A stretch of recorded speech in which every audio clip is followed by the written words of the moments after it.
to give her a call again, and then she just added another phone number to the 13-year-old grandson, who's possibly with the daughter. Step out with this. 2412. Veteran crisis hotline calling in, so they have a female veteran off her medication. She's at work to Safe Haven. Detective 12, take a check that one out. 6-1 bullet, 2-1 start, take a shot.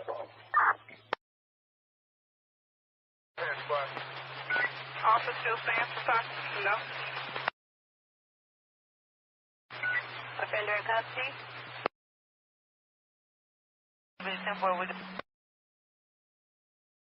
Thanks. Anyone else close by this result, let me know. First standby. 10-4.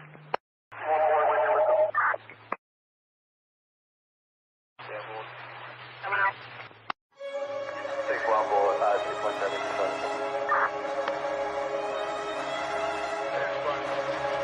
Officer still stands for talk? No. Offender in custody?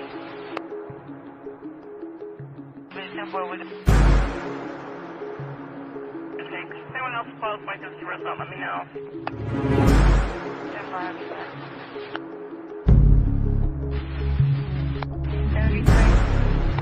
3-3. Can you let a supervisor know that I have a case report with an aggressive attack? 1830.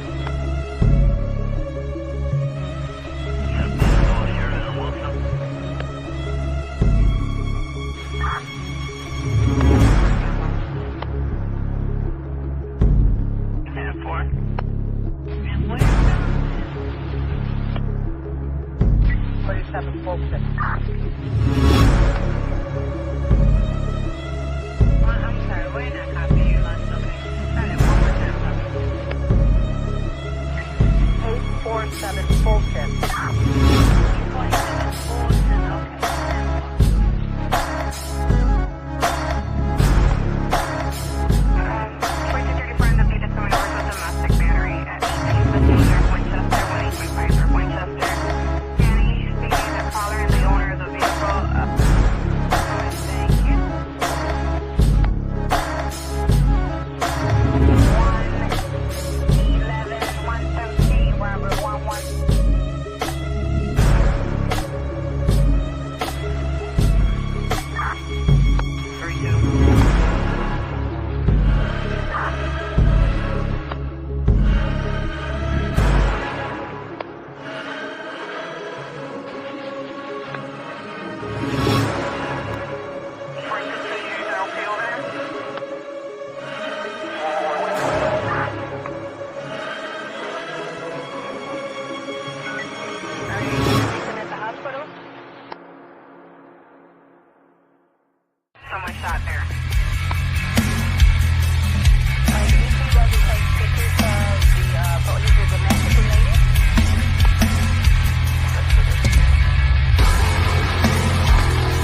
Good evening, and I'm already having issues with StreamYard this evening. Thank you all for joining. Appreciate it very much. So I had to bump it back a few minutes. I went to go live and it was bugging out like crazy. So I went ahead and restarted the computer and everything. Talked to StreamYard today. Went through all their little steps. Most I already do already. Went through all their suggestions. They actually admitted that there's some bugs with the recent updates, and they're trying to work through them. And I let them know how important it was. I let them know how important it was for all of us content creators. It's like, for the amount of money that we pay, we depend on being able to click on a button or a mic work. So I do apologize in advance. The camera and microphone have been having issues, especially when I go to screen share. So if it becomes too much, we'll just go ahead and push the show to the next night, because I don't expect you guys to sit there and have to deal with skip it. Hey, give me a few moments here so I can back out real quick so my damn camera can work. Or I'll just not use a camera. I don't know. But I like using a camera. It feels more personable. But there's a lot of things to get into. And what's up, AR, buddy? And thank you all for being here. Got a court hearing coming up. We'll be doing that live. Give a special set of prayers to Rosie. She's got a huge bug that is putting her down for a couple days. So prayers to her. A couple days ago, after the morning show that I did, I took a nap because I was just not, I wasn't feeling right. I wasn't feeling normal. So I took a nap after the morning show a couple days ago. And then I woke up from that nap and I felt like a bus hit me. I was just like, I couldn't even think straight. So I've just been under the weather the last couple days myself, but not as bad as Rosie. She got hit pretty hard with the sick bug. So yes, please send some prayers to Rosie. She's not feeling good, but she should be better. when that court hearing happens here in just a few days, on the 30th. Also, let me see here. Rosie and I did a watch party over there on Twitch. Speaking of the Prime Video, uh, their their their doc is going to be coming out here July 11th, just in a couple weeks. So if you're not uh, following over there on Twitch, just go ahead and click on that link. It'll take you to the watch party that Rosie and I did. And trust me, there's a lot of comedy. I didn't even really have any coffee. I was loopy tired. It was a different kind of show. So, and then you can also follow right there. Their notifications always work. So we're going to be doing those watch parties live when the Prime Video comes out. And, it's like I said before with Twitch, Amazon owns Prime Video, Amazon owns Twitch. We're going to be good to go. We're already good to go with even Dateline. I mean, if you want to check out the Dateline episode, here's the link for that. It'll take you right to where you can watch the whole Dateline episode if you haven't seen it yet. Over there on Twitch, you can do so many more things over there, and that when it comes to, because that one's going to be huge. You guys saw the trailer, you guys saw who's in it, you guys saw who's talking. What's up, Phantom? What's up, Tech Death? You guys saw who's talking. People that found the victims are on this one, and that one is just, it's going to be wild. 4-parter. You're not going to be able to watch it on YouTube. I guarantee you that right now. So if you don't have Twitch, just go ahead and download it. Make sure you follow. Definitely hit the bell over there, because there is no preset live. Hey, in 2 days once it's live, we're live. You can come back and watch it anytime, just like on YouTube. You can view them after they're done. But there is like no pre notification or setup or whatever. So just look out for the community posts. We'll be posting in the community posts whatever the time whatever the time is. Is July 11th, so it's going to be July 11th. Just stay tuned for the time, and we're going to do a couple of them. The first one I always do with my watch parties is I just play the episode in its entirety. No interruption, no commentary. The only time there is if there's commercials involved. I don't know if there's going to be commercials involved with this one.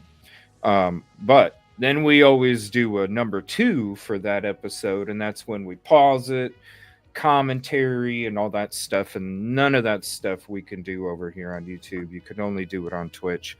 Again, if you don't have it, definitely download it. Also, if you do have Amazon Prime, you link that up with the Twitch, and then you can have a sub for free. The sub is like YouTube's membership, and so anytime we do members only shows, it'll be YouTube members and then Twitch subs, because those are both like a members only.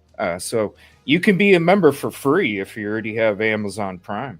You get one free sub every month, and a Twitch sub again is like a YouTube membership. And speaking of that, we'll be resuming our Dodge Dart Suspect Vehicle 1 deep dive as we're digging through my footage from 11/8/2023 to 11/15/2023, because ever since those pictures came out in the documents and I broke them down, to me, it was a Dodge Dart leaving. The first show, we already did one members only, the first show, and we already found a Dodge Dart. Pretty interesting, but we're going to go through all the footage some more. My daytime, my nighttime, all that stuff. So we'll be doing that too. I'm trying to think. Oh, yes. I've seen a lot of people discussing WSU Kim. I put this collection out a few months ago. This is when she was on our show from 2023. It's a collection of most of the times that she was on the show. There's some other shows that I didn't include because it was more personal talk. This is more when it comes to, the conversations that she was talking about when it came to everything that was going down. So if you're interested in that, I put a collection together a few months ago. Now it's 6.5 hours already. Trust me, there was like 10, 12 hours, but I cut it down to 6.5 just to kind of focus on certain things.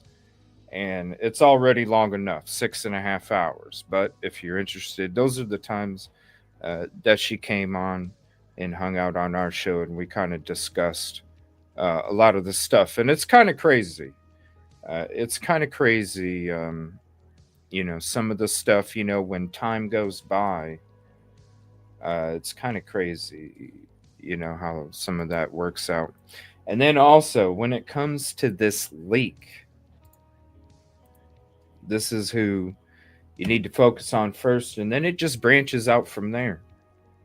Because this guy, to me, that's the ground zero of the leak. And then, like I said, as 2.5 years go by, almost 3 years go by, your network gets bigger and bigger and bigger and bigger and bigger because nobody stops you. Nobody stops you from spreading. It becomes this big spider web. And then you got Bloom and Steve G and Patterson and, Banfield and Enton and Cuomo and all these people, Nancy Grace, all these people. We'll be talking about them tomorrow, by the way, too. MSM discusses DD Molly.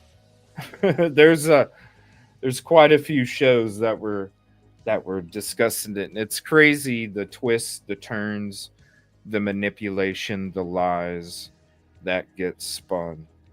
We'll be going into that tomorrow night if everything is okay tonight on the show. So far it seems okay. I've had some problems when I was trying to start the show and then after the show started, so we'll see what happens. But I need to be able to screen share stuff. I do want to shout out, huge shout outs. Let me see here. Huge shout outs. Hopefully it don't freeze on me. Hopefully it don't freeze. All right. First shout out.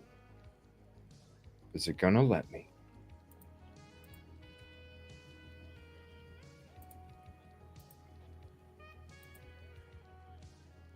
All right. There we go. First shout out to Christy, Nevada. All right. I'm not going to drop all the links in chat. You can go to the community post. It's my last community post. Look at all those links, ladies and gentlemen. You got 7 new FOIAs, all ethics, no play, Joe. Please go show some love because this girl is on fire. What's up, Tech Death? What's up, Typically? Thank you all for hopping in. Give me 1 second. I'm going to share her link too. This girl is on fire, yo.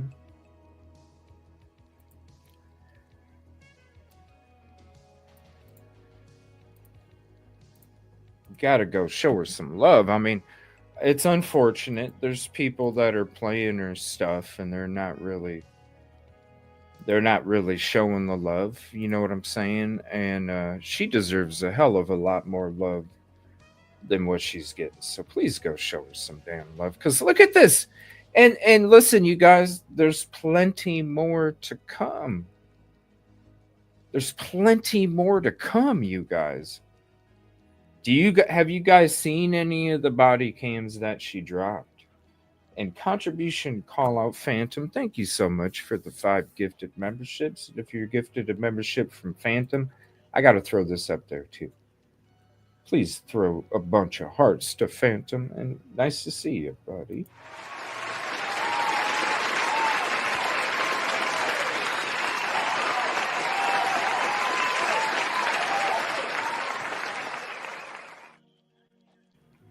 Yeah, they are great, aren't they? Thank you again, Phantom.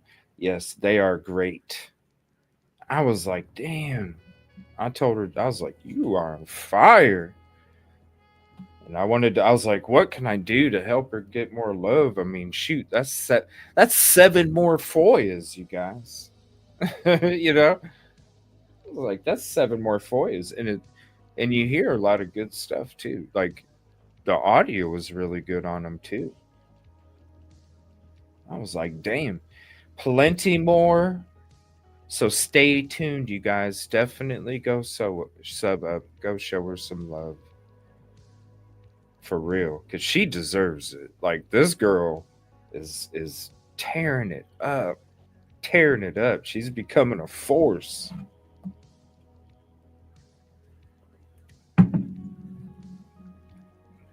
She's becoming a force. I was like, damn, you go, girl. You go, girl. Girl's on fire. Also, speaking of another you go girl, you got WA Odyssey Portal. You listen, I'm gonna pull up Twitter. If you're not following Sarah on Twitter, I'm telling you, you listen, you don't even have to watch. You don't even have to watch the document websites or nothing. I'm telling you right now. So if you have X, you definitely got to get X because this right here, Sarah D. Irish right here, and I'm going to highlight that as well. You don't even listen. All of a sudden, you get a notification on Twitter from Sarah D. Irish. You already know. Shoot, a document just dropped. I'm telling you, instant. So she had to make some corrections to some of them, and it's unfortunate. Translu copy deleted a bunch of stuff, but that's the beautiful thing about screenshots. They were tearing it up today and there before those were taken away from self-destructed comments of somebody. But look at this. These ended up being redacted. We put this post out yesterday. And I'm telling you, I've been following her forever on Twitter or X. And I'm telling you, like, I just quit watching the portal. I really did, because you get a thing from Sarah, bam. Also, I do retweet a lot of stuff as well. So here's my link on Twitter. Anytime that something comes across, whether it's with any of these cases, I do retweet a lot of information as well. So as you're going through it, you can see I retweet Sarah. We got Brian Etten retweeted, Kohberger, another awesome one on there, Matt Black Incorporated. You got Grizzly, Kevin Fixler, always retweeting Kevin Fixler. So I'm always retweeting stuff, so you can always follow me too when it comes to here. But definitely go follow Sarah, because like I said, you don't even have to sit there and look at it at a computer. You don't have to take, okay, hold on, let me see if I missed anything. No. All of a sudden, ding, comes from Sarah D. Irish over there. You already know. Ooh, what's the new doc? It's great. Yeah, speaking of those self-destructed comments, as the self-destructed messages turn, slideshow. But there's some new documents, of course. But just like always, hopefully I can screen share these too. It's sealed, but they couldn't redact them quick enough. Sarah got to them so quick and then posted them, and then they ended up redacting them as shortly after that. So they keep making little mistakes here and there, and Sarah's on it. So you definitely got to go follow her. So here's the new documents here. It's all sealed. It's all sealed. Now, when it comes to the alternate perpetrators, okay? Now, I even thought all day, I was like, okay, uh, I mean, the judge said it was conspiracy. I don't know. It's kind of crazy. It's kind of crazy. I didn't know that judges, how do I say this? I didn't think there was supposed to be any bias, I didn't think there was supposed to be. But it almost seems like with some of the responses, it almost seems like there is. Now, they turned over information, but he basically was saying it's a conspiracy theory. And there was a lot of shows that were discussing it about how it's a done deal, right? You got different lawyers talking about it. But then I came across Kathy. I'm going to share her channel too. Kathy Indie Zone, an OG from the show as well from the beginning. She came out with a video today discussing how not so fast, it's not so done when it comes to the alternate perpetrator. I don't know. I haven't checked it out, but I heard the first couple minutes and I was like, huh, I'm going to go ahead and check that out. Check that out on the show and let you guys hear it.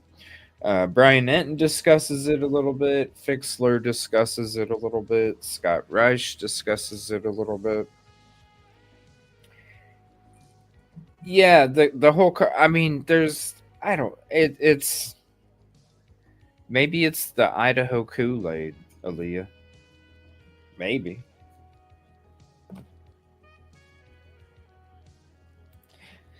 I mean, I don't know. It's weird. I thought there's supposed to be more.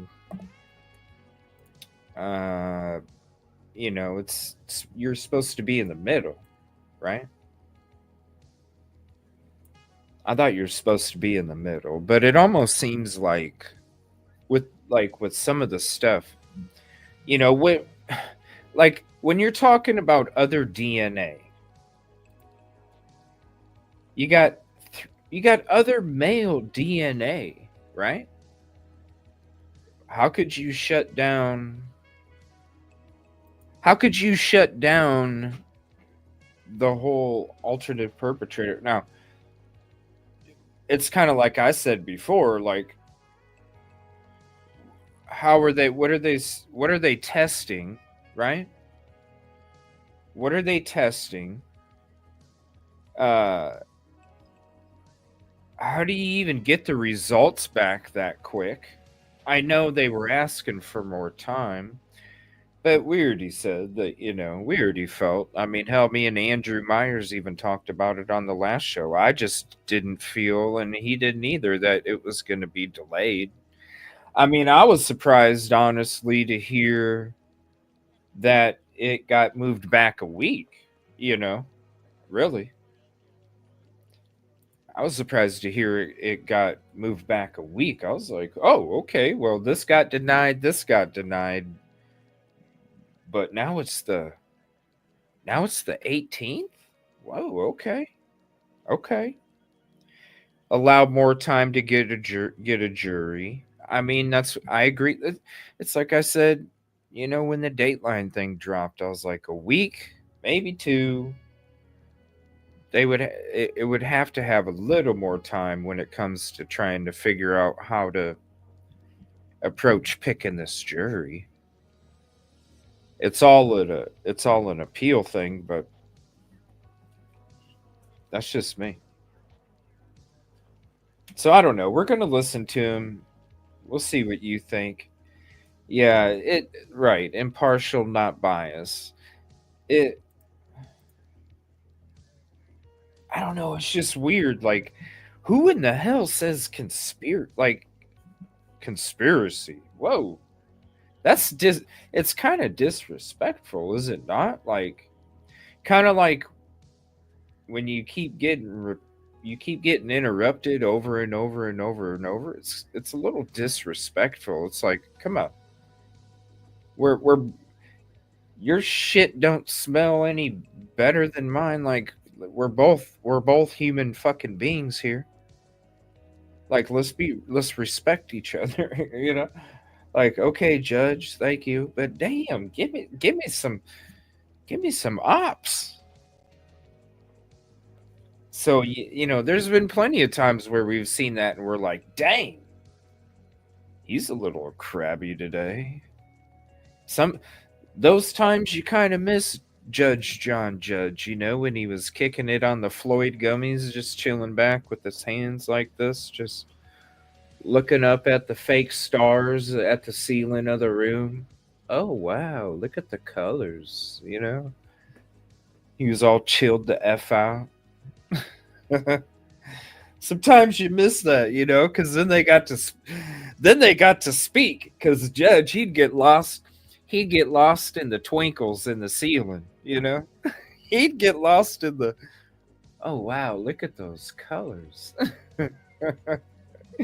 He'd just get lost. They'd be able to talk, and Bill Thompson would be able to, you know, wave his notebook. Judge, this is how the defense is supposed to do what they're doing. You know? Now, shit, it's like cut off. It's like, damn. She's trying. And it's like Yoli said.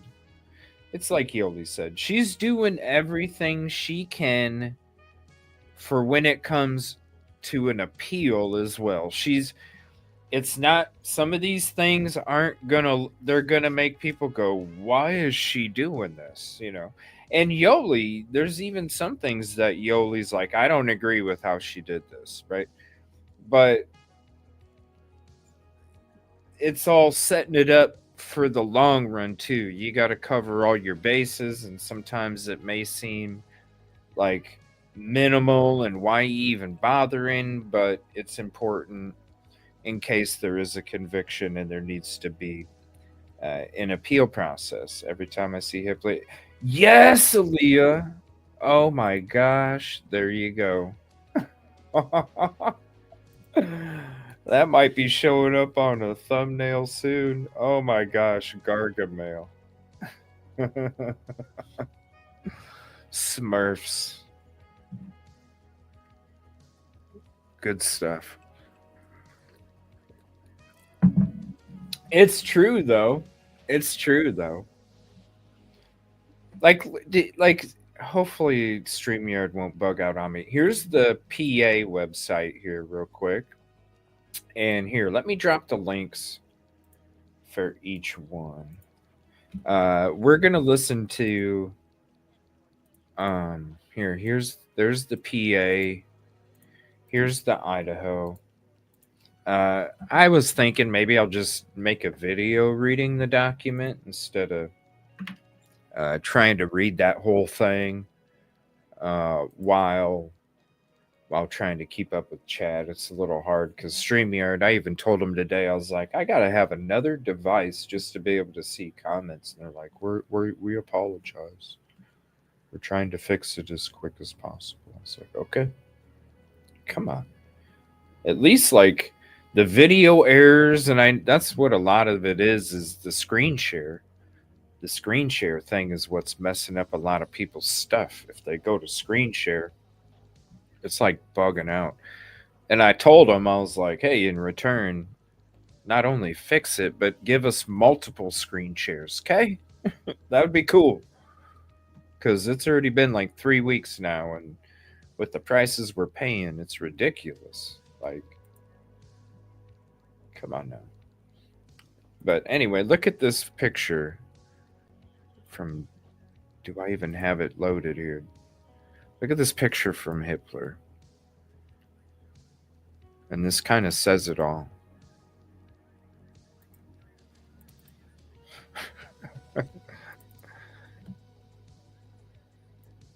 It kind of says it all.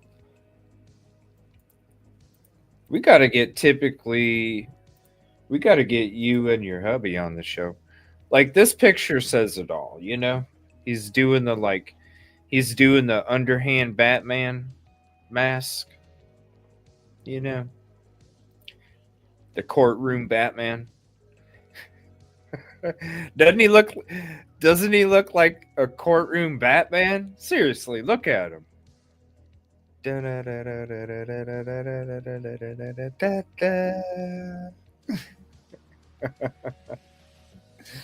It's like it looks like he's wearing latex gloves, but he's not. It's just the photo taken on a monitor, but look at it. He looks like he's doing a courtroom Batman.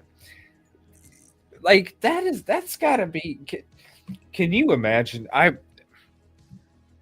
That's one thing I need to ask Yoli or Andrew the next time they're on the show. If a judge does this to you guys, does this like piss you off? Like, does that piss you off? Because I don't know, type of one. Okay, people in chat, pretend you're a lawyer, defense or prosecution, it don't matter. Okay, pretend you're a lawyer. If the judge did this to you when you were talking, type 1 if that would really if it would kind of piss you off, or type 2 if you're like, no, it is what it is. I don't know. I would kind of be I don't know what I would do, honestly, because I would kind of be like, listen, I'm not doing this shit. You know what I'd be like, what are you doing? I'm not doing this shit. You don't see me doing this shit. Right? Why you gotta do it to me? You don't see me doing this. Why you gotta do it to me? It kind of pissed me off, low key. Obviously I'd have to. I get Silence of the Lamb up. Yeah, that's a good one too, Joker. That's a good one too. But man, it would kind of piss me off a little bit. But at the same time, it's like it's part of the frickin' hierarchy, Thank you, Judge. Right? You gotta like swallow that shit. You gotta be like, oh, what am I supposed to do? Do this and go, thank you, Judge. That's what you gotta. Thank you, Judge. That's how you gotta do it. I mean, he is old, but still, man, is maybe that why? I don't know. I don't want to say this. Do you think what's up, Poochie? Do you think it's like old school mentality, Like at home it's like at home it's like get in the damn kitchen and make some blueberry muffins. Is it that kind of thing, do you think? Like, what do you seriously, because like what kind of I don't know. This is the thing though. He doesn't act this way. He doesn't act this way with Ashley Jennings. There's been like one time, maybe two, he's kind of like got a little snippy or whatever. But for the most part, everybody else, I mean, shit, when it comes to, what's her name? I'm having a brain fart. The brunette-haired lady with Ann Taylor. Oh my God, brain fart. Now, he's went after her a lot. Ann Taylor, some. But, what's her name? I'm having a brain fart. What's up, Alessandra? Sanda. Reminds him. Yeah, it's like old school shit. Hello, it's Idaho. I mean, we know. We know how it goes in Idaho. We thought it was just northern Idaho, but maybe it's the whole state. I mean, that's interesting, Leah. I never thought about it that way. I never thought about it that way. What's up, Cherry? Never thought about it that way, but it's kind of like, damn, man. He just seems he seems to focus on Anne a lot, and it's just like you can tell she's fighting, And you know what I think a lot of it is? I think of a lot of it. I think because listen, you think he would be drilling the prosecution, right? Because it's the prosecution's job to supply the evidence to prove guilt. It's not the defendant's job to prove their innocence. So you think he would be going after the state, but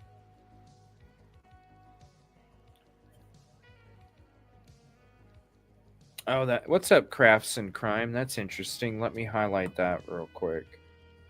I mean, maybe he doesn't, Aaliyah. I don't know, but doesn't it seem weird? Like it's like old school thinking. Hold on, let me flip my screens around real quick. What the hell? Hold on.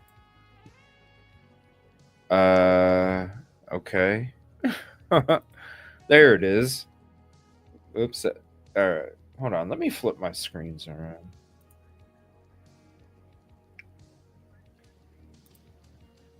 Oh, Lord. Come on, StreamYard. There we go. We'll flip it around. I don't know. I think it's a frustration. Yeah, right, typically like an arrogance. Cuz he sees, I mean, you can tell she's fighting for him so bad too, Really. But we're going to hear what the professionals have to say. I think he was showing disrespect and he wants them to know it and was part of the clique. Well, this is what I've said because, okay, and I've thought about doing this show sometime where we kind of sit back and watch. We sit back and watch the first couple press conferences. Like go back to my old streams from the beginning. Now, keep in mind, I'm just a rookie in these. My show only started days before the crime took place. So when we go back that far, you're going to see rookie as shit me. I don't even think I was using a camera yet. I think I was using my phone for my microphone. I mean, it was bare to the frickin' bone. But I thought about going back to those and then also playing the three press conferences that they had, playing them all from back then. And then also including the press conference where he was arrested. Because I remember the press conference when he got arrested. And I remember because that was the morning that there was a call. Hey. Somebody got arrested for the Idaho crime. Wake up. It's like, And so I get up and I'm trying to find sources, to get together. And I'm trying to half asleep put together a freaking show. What's up? And, half asleep trying to put together a show, trying to find sources. I come across like Creme 2, I think it was. Creme 2. I come across Creme 2 and they had a video. They were a live feed of them outside of 1122 while we were waiting for the press conference for the arrest of Brian Kohberger. So while we were watching that, yeah, half asleep, like I didn't even have time to start the coffee button. I was just, hey, anybody knows me personally, in the morning. Oh, where? Yeah. But we saw that live feed, right? And we saw how the cleaning crew. We saw the cleaning crew that was showing up, and we're like, holy crap, guys, what the heck's going on? This person's getting arrested. There's a live feed in front of the house. There's a cleaning crew that has like a van type, utility vehicle backed up against the front door, and they're putting a tarp from the vehicle, attaching it so you can't see what's coming in and out and this and that. And we're like, whoa, what is going on? And then all of a sudden we saw the press conference. The press conference came out. And then after the press conference, we go back to that live feed. And all of a sudden that cleaning crew was shut down. And Ann Taylor and a few other people were out there, like at the, be inside of the tape, shutting it down. It's like, whoa, this is a public defender. This dude's still in Pennsylvania custody. And I'm sitting there going, what public defender fucking shows up and shuts down the cleaning crew? And dude ain't even in Idaho yet. Whoa, this is crazy. Dude didn't even fight extradition yet. Or made the decision to fight it or not. Didn't even make that decision. They had literally just arrested him, came out with the press conference, shut it down. And I'm sitting there going, who is this lady? Who is this lady? So we started looking her up right then. The same day, Ann Taylor. Whoa, who's Ann Taylor? We started looking her up, what she practices, different cases she's done, results. I'm going, damn. This lady is all about the technicalities, and not only all about the technicalities, but using the technicalities to fight injustice. I was like, holy shit. No wonder she shut the cleaning crew down. No wonder. No wonder. So then you started to look her up, where she practices. You start to, obviously, that same area. You start to look up again the population being there. You see the difference between how far it is from any other, quote, there's little dinky ass towns and neighbors a mile or 2 miles apart, and then a couple towns with like a couple hundred people or something. It's nothing. So then when you're mixing it together and you're going, oh, she's all about the technicalities. She's all about busting them out on the technicalities. And she's also eating with these people at Denny's after church on Sunday. She knows all their dirty secrets. This one you got to watch out for, because not only she's about that technicality, but she knows, oh yeah, this guy, yeah, he doesn't do this very good.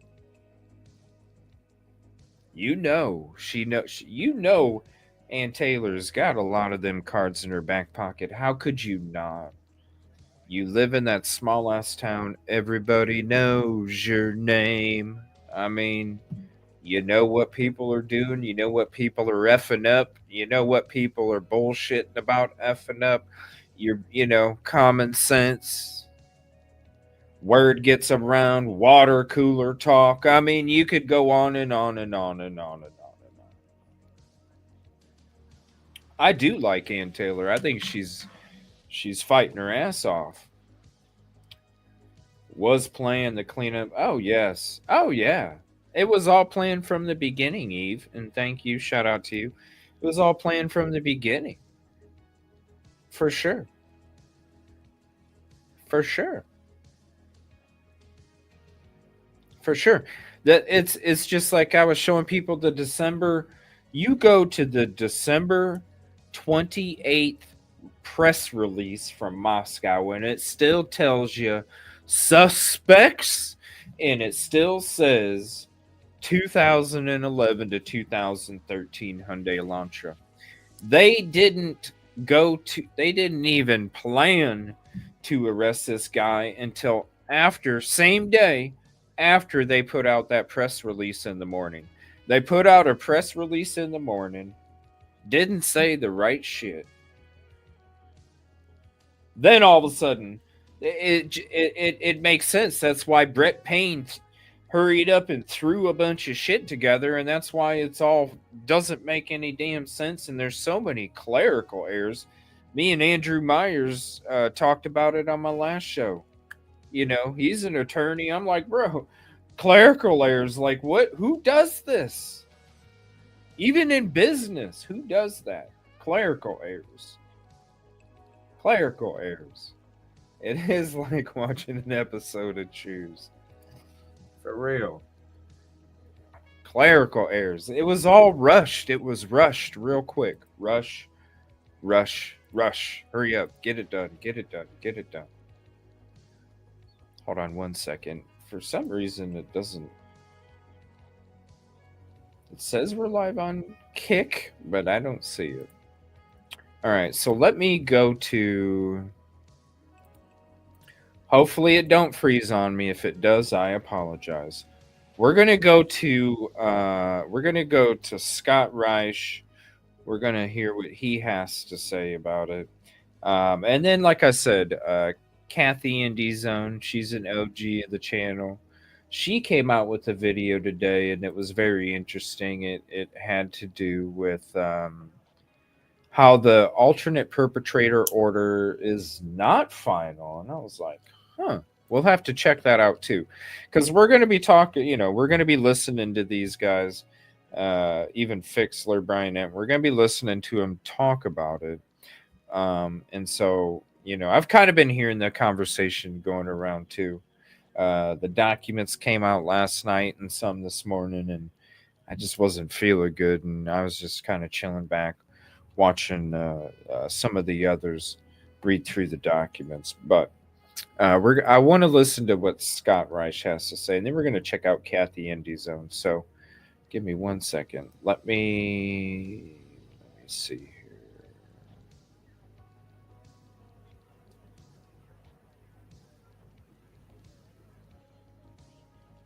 Here it is right here. All right, so this is Crime Talk. And let me share the link. Then we're going to get into that mapped out. Oh, I can't wait to watch that with you guys. Kohbergers crime mapped out, every detail exposed, and then the alleged actions after the crime took place. This MSM, we're going to be having an MSM weekend. Tomorrow we're going to be hearing them talk about DD Molly, the whole MSM crew. And it's even going to have a little bit of J-Cough. We haven't seen J-Cough for a while. We're going to see a little bit of J-Cough tomorrow night. All right, give me 1 second. Let me switch this up, and we'll hear what Scott has to say here.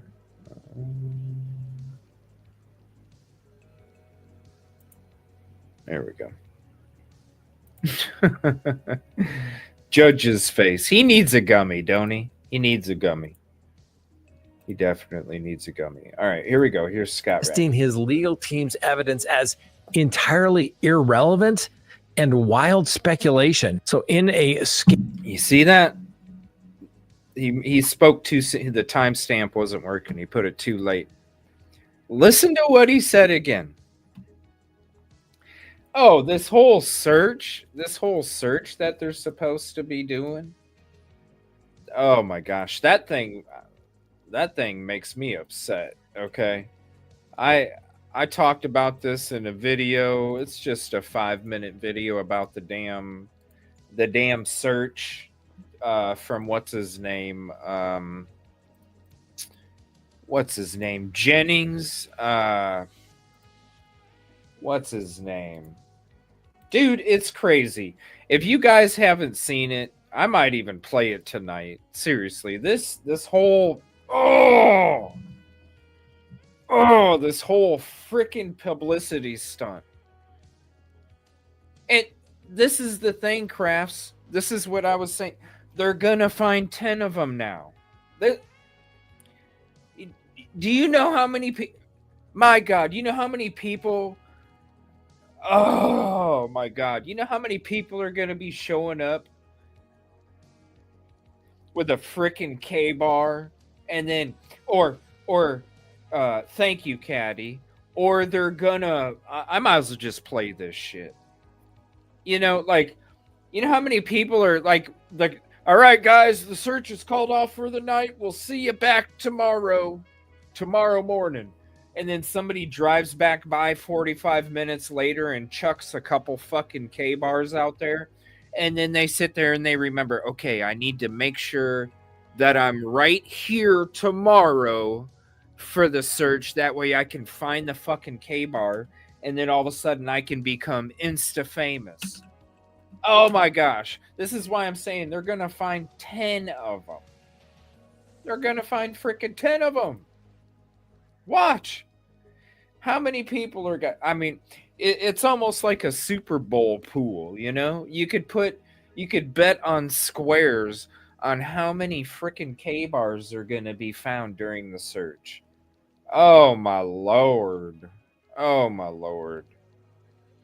2.5 years later, 3 years later almost, we're waiting to do it. And it's like I said back in the beginning, back then, I said, you know, after they arrested Kohberger, I said, what are you going to do?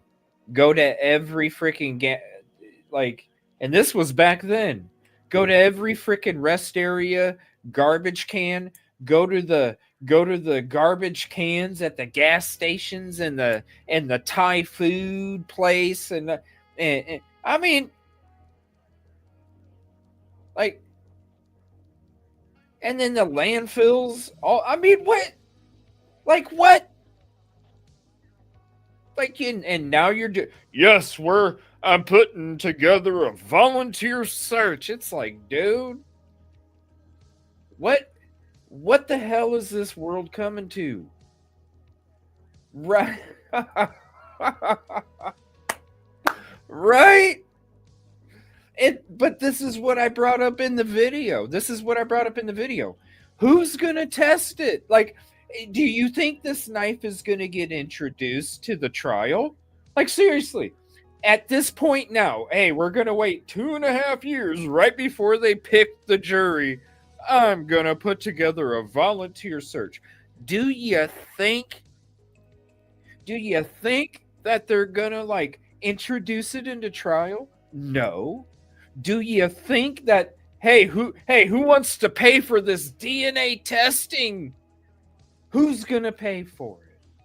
Do you think when it comes to a conviction or an appeal that somebody's going to step up and I mean,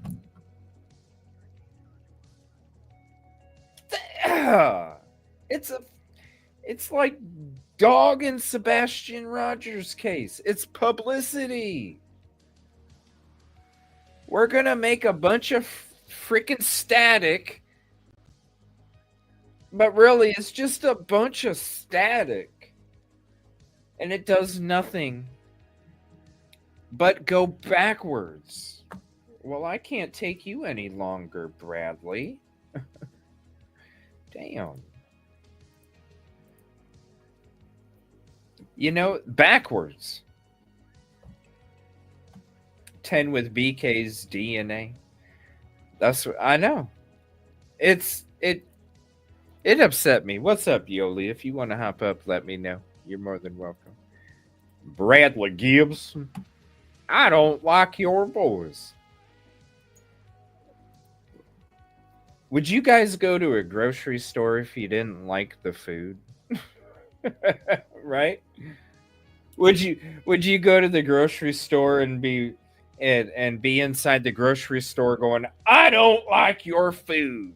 I mean, then go. What's up, best to be? Then go. Who sticks around somewhere they don't like? Listen, I don't like Chinese food. I don't go to a Chinese restaurant. You know, I don't eat that shit. I don't like it. I don't even like the smell of it. What is it?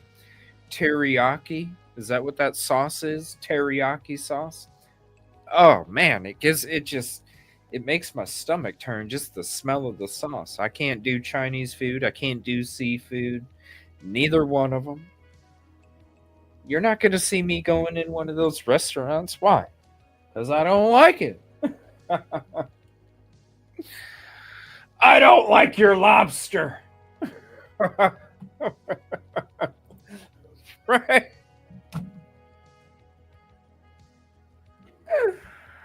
Oh, shoot. Oh, shoot. It's too much. All right, let's listen to Scott. Let's listen to Scott and see what he has to say.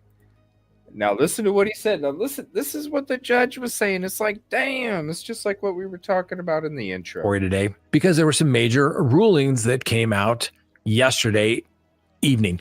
They were posted on the court website as it relates to the Brian Kohberger matter.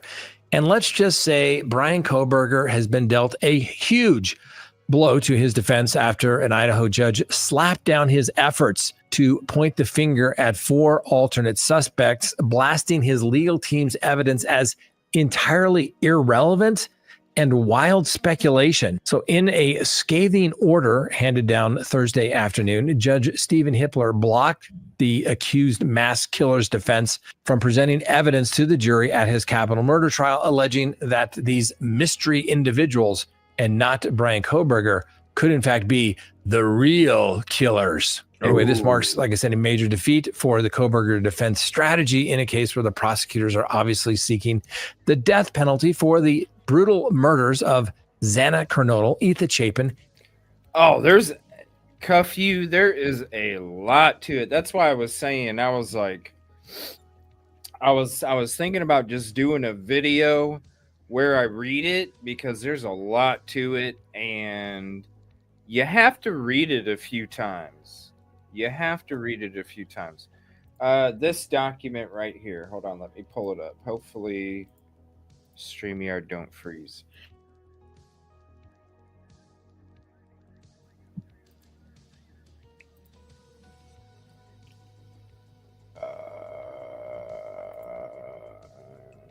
This one right here. There you go. Yeah, I was thinking about putting out a video myself. There's the link for that document. There's a lot to it. But Kathy did a great job, and she brought up something interesting too, because you know, you see all over YouTube today how, oh, it's done deal, and then Kathy brought up something pretty interesting. So I wanna kind of like highlight that, because I don't know, I want to hear what she has to say. She's always really knowledgeable when it comes to these docs.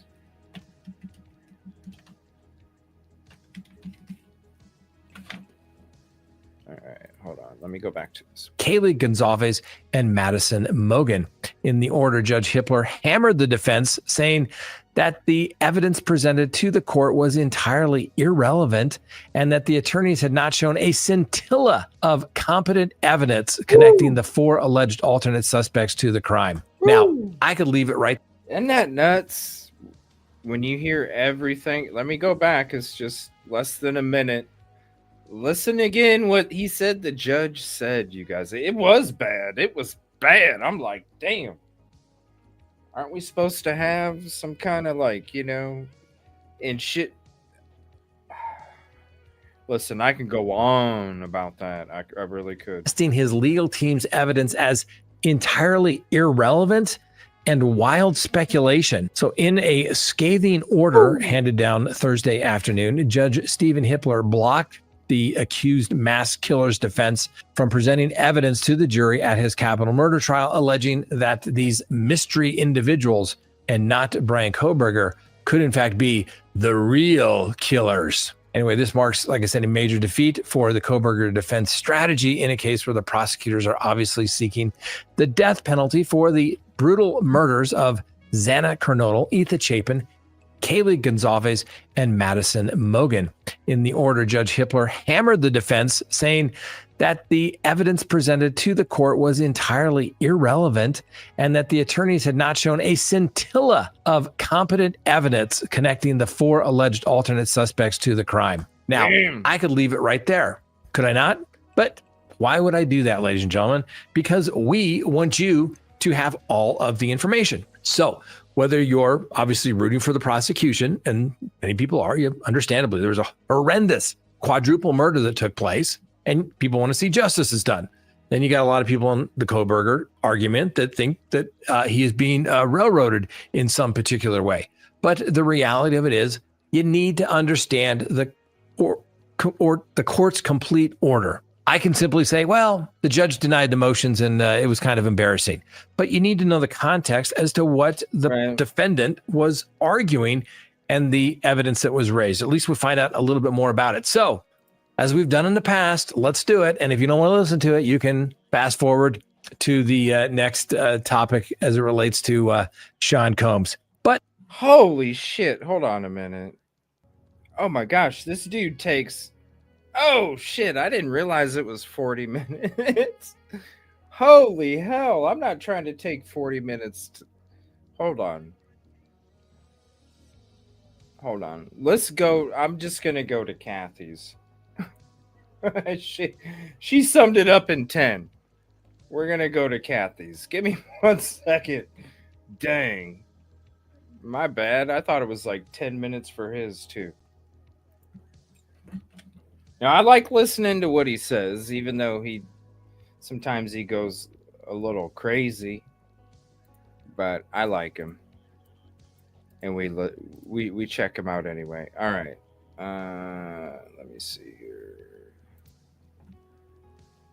All right, let me bring this one up, and I'll share you Kathy's channel here. Hold on 1 second. And she's gonna talk about the documents. Holy hell. 40 minutes, Scott. I mean, you're awesome, man, but damn, just give us the quick version here. All right, here we go. This is Kathy, Indie Zone, and she's got a podcast, always goes through the docs as well. Ladies and gentlemen, welcome back to the Indie Zone. My name is Kathy. Late today, the docket was updated with several filings.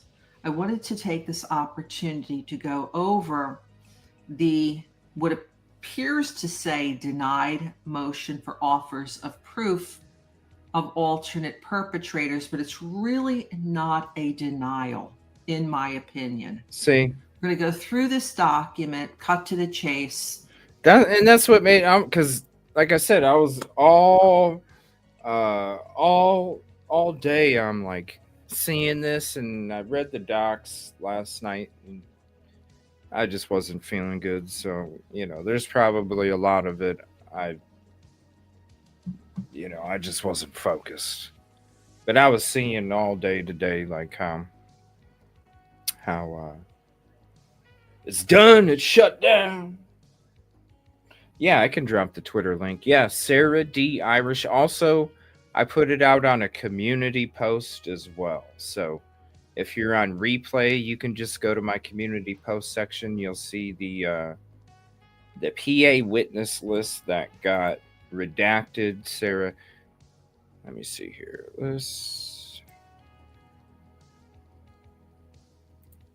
Yes, because seriously, make sure you hit the bell on Sarah D. Irish on Twitter. Instant notification. You don't even have to sit there and watch the portal yourself. As soon as you get a notification from Sarah, you already know a new document's been dropped. She is on it. It's instant. It's pretty good. She does amazing. She does amazing. All right. So she says, Kathy says, and she's well into the documents as well. You can go check out her channel. She goes through every single document, breaks it down, explains it to you. And she was like, "Oh, not so fast." So I want to play this too, because it's kind of like the other side of what's being discussed right now, and so we'll check this out here real quick. This is only like a 9-minute video. I'll share the link to this video as well. I'll allow you to do as you always do, which is to read the document for yourself. But in getting to the point, whenever you read a long order that's filled with legalese, case law, citations that may be a little bit difficult to digest, I always recommend cutting to the chase before you do anything to go to the very end of the document. Here we go to page 6, and we see here that just above Judge Stephen J. Hippler's signature, it says the court will apply these same parameters at trial regarding defendant's cross-examination of law enforcement. He may increase presence. So we're seeing here, this is really not a denial, meaning nope, denied, move on. The door's left open here. We're going to find out as we go over a few points of this court order on the first couple of pages as to how this door is left open, and that the defense actually has several more months now to try to develop further. There's 4 alternate perpetrators that were offered. Names were not given, but there's some descriptions that we're going to go over in just a moment. But it says, based on the foregoing, the defendants all. So we heard before that not only had to have the names, and maybe this is why the judge is saying what he was saying, because they were supposed to have the names, they were supposed to have the proof, they were supposed to have the links, they were supposed to have the evidence. And if they were offering 4 perpetrators, not even names. Now, I thought that the names would be sealed because I thought they would have the names. I'm sitting there going, how would they even have tested anything to come up with alternate perpetrator or the specific name? Or, even back in that court hearing a few weeks ago, we're not going to hear it, you guys. It's going to be sealed. Because I'm sitting there the whole time thinking that there's at least some names. I thought there was at least some names. If anything, I mean, kind of like I questioned before. What DNA tests, what evidence, how do you have, what kind of evidence could it be?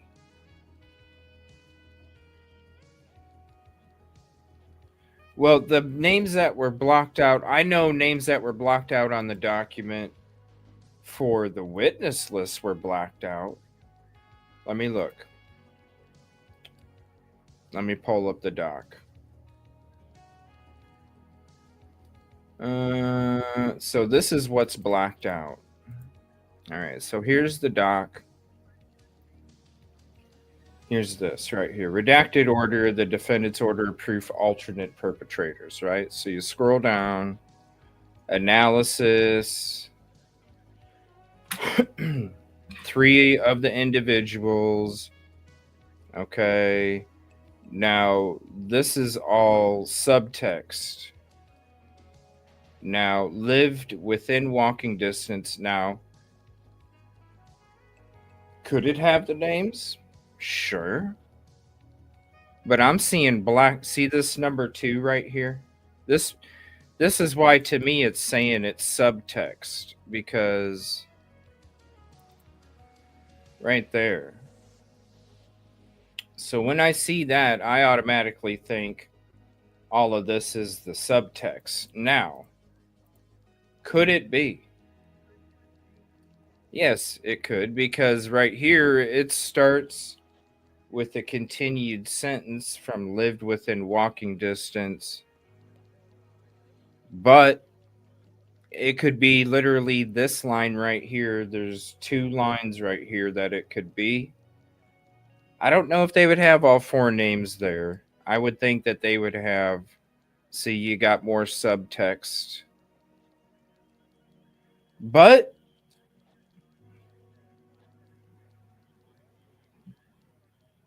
it could also not necessarily be names either. We don't know. That's the thing. We don't know. It could be just things that pertain to locations and addresses, and I don't know. So it's like this, right? And this is why I'm kind of in like agreeing with what Kathy's saying, because when it comes to what the judge was saying, that's wild, outlandish, speculation, conspiracy. If they came in there with names, the stuff that I was even questioning, because I think there's a lot of shoddy stuff going on, from the beginning. A lot of things being swept under the rug. But for the judge to say that, it doesn't say to me that they walked in there with the names, the evidence that linked them up to it. It's kind of like what they were saying from the beginning. They got them from tips. So it could have been a tip, something like that. Hey, these 2 guys got into a fight at the frat party that night.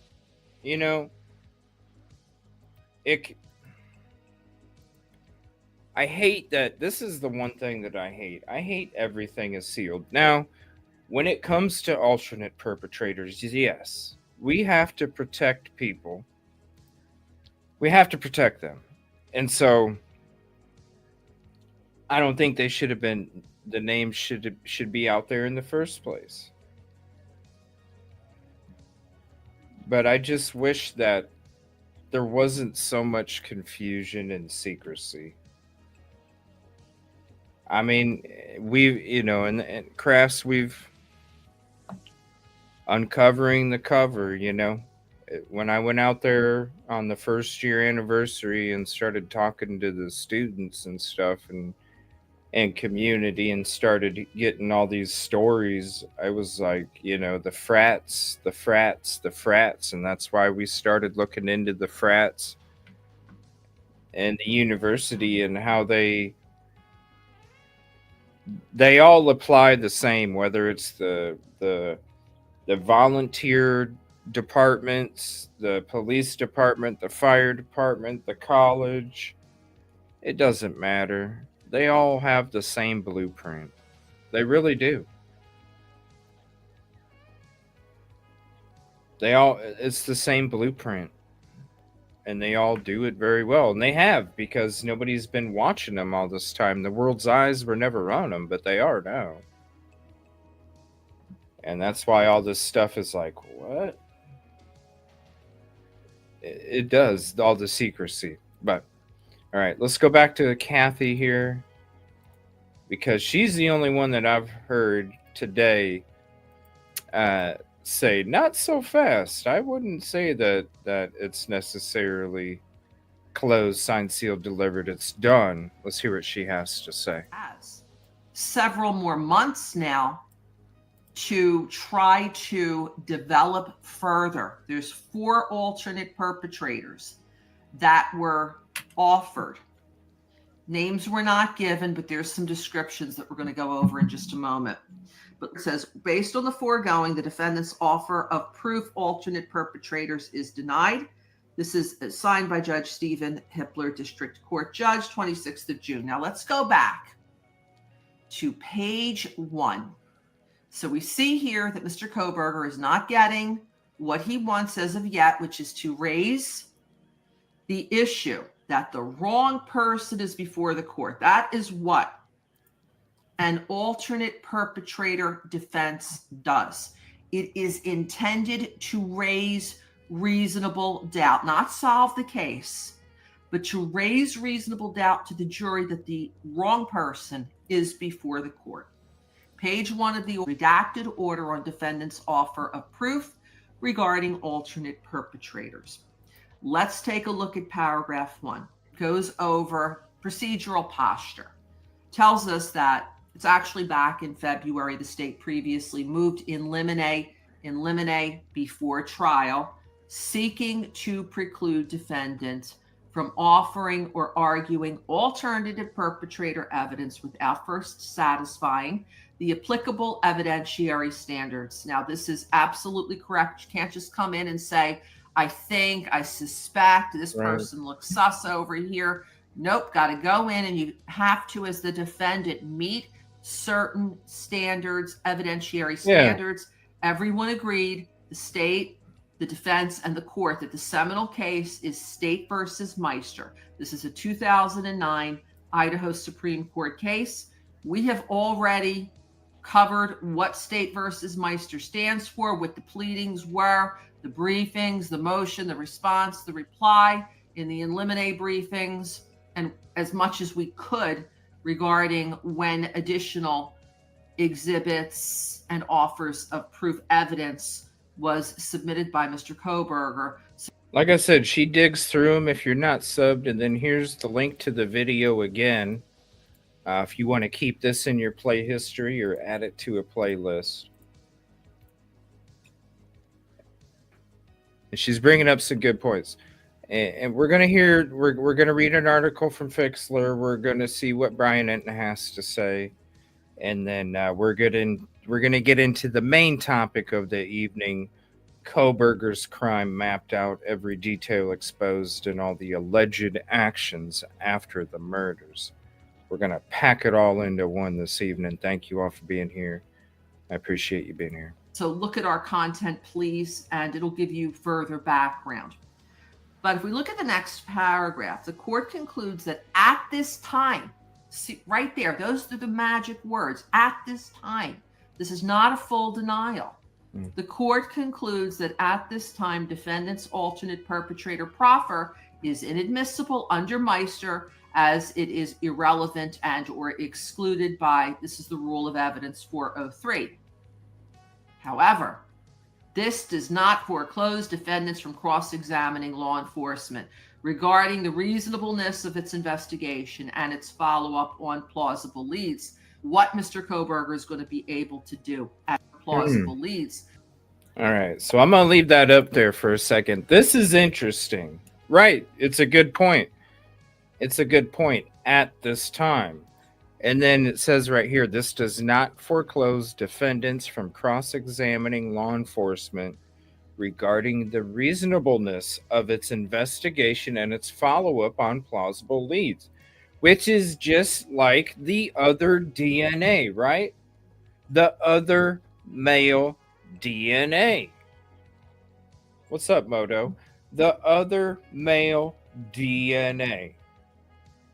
Why didn't you, right? Because when we first heard that they had other male DNA and they didn't test it because it would have messed up the testing for Kohberger.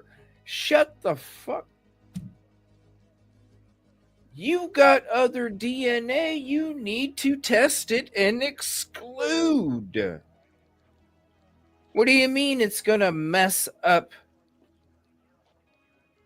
You can't run 2 tests, 3 tests, 4 tests at the same time? You weren't even doing it yourself. It's not like you were doing it in a little bathroom kit in your trailer.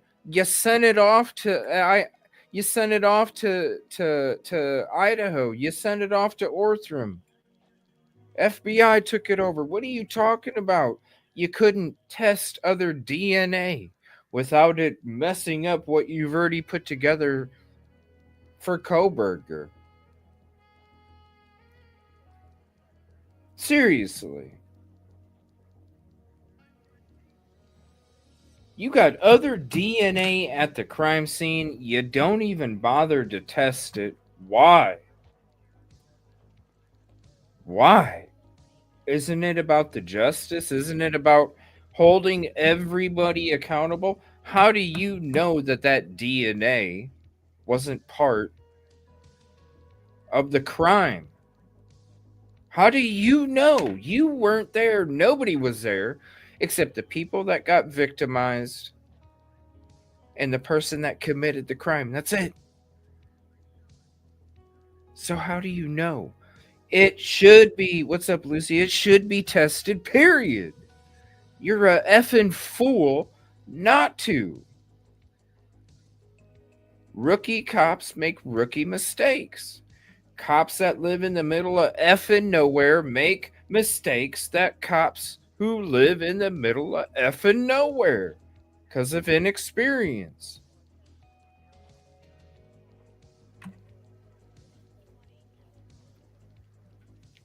It's not their fault. It's not like they had to live in Chicago. It's not like they had to live in Miami or any of these other big cities. It's not their fault that they didn't run into this stuff on a weekly basis. They're kind of coddled and insulated all the way up there in the middle of effing nowhere, mountains of Idaho. Even if somebody wanted to look over yonder, they couldn't see you because of the damn mountains. Couldn't even see you because of the mountains. It's not your fault that everybody got to rank up on noise complaints and the undercover alcohol investigation that you ran, where it's not too freaking hard when 2/3 of your students are going to be underage already. I mean, you really need to be undercover? Hey, what do you got in your hand right there? 2/3 of the time you're going to win. I would love to go to a casino and put money in a slot machine that 2/3 of the time I was going to win. That's more than half. You're winning. That's what they're used to. It's, oh. Who has a motive? Oh, there's a lot of motives. Yeah, there's a lot of motives. There's a lot of motives. I mean, there's so many different motives. Think about it. There's different ones. If you can, there's that many different motives. Different people that you could be like, well, I mean, we're not stupid. History repeats itself. The reason that common sense is created is because you go through life and you learn, and different things come around and you're like, well, shit, this has happened before. This has happened before. This is how it usually happened. This is what happened. Common sense.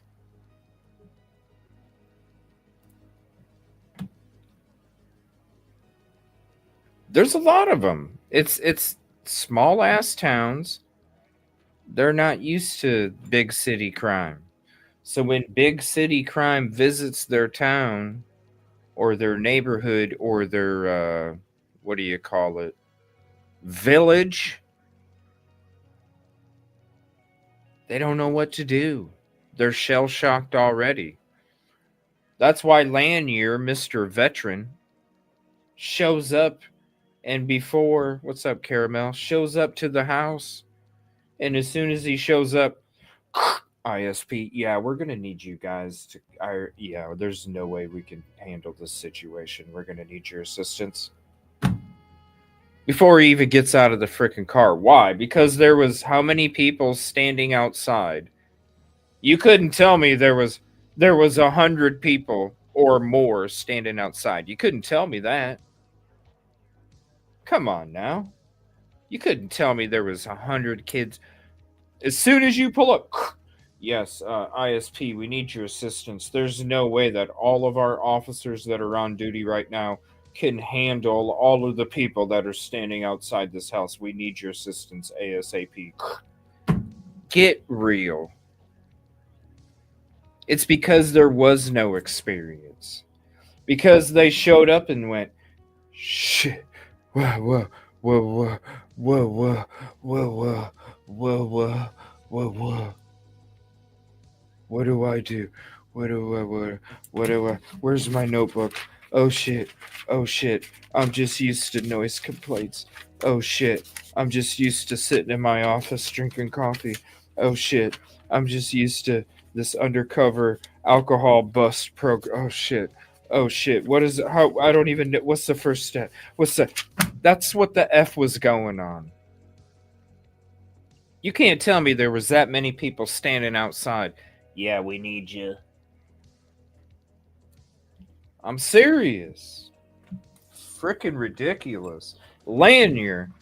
Why wasn't Lanier backed away real quick too, didn't he? He sent Tyson Barrett up there. He sent Dollinger up there. He stayed back behind the tape. Lanier did. And he's number 2.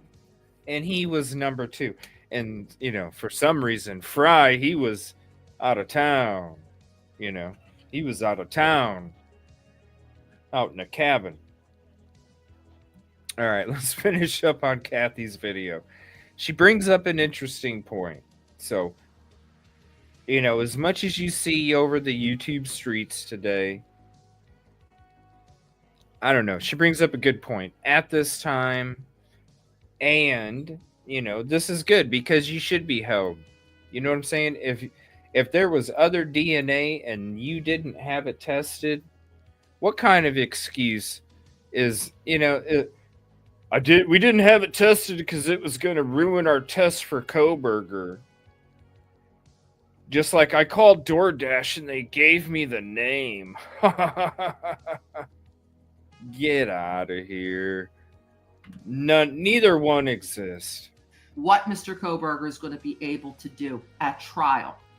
And then on page 2, then the court is applying the legal standard to the facts of this case. If we go on, he continues to interpret the Meister case towards the bottom of 2. Now let's get to the meat and the potatoes here at page 3. You start to see the redaction here. These must be the facts and the evidence that the defense brought up. And it is being redacted along with the names. But we are getting some information of the 3 of the 4 individuals here on page 3. It says here, 3 of the individuals were each socially connected to one or more of the victims. Yep. So that's interesting right there. How many other male DNA is there?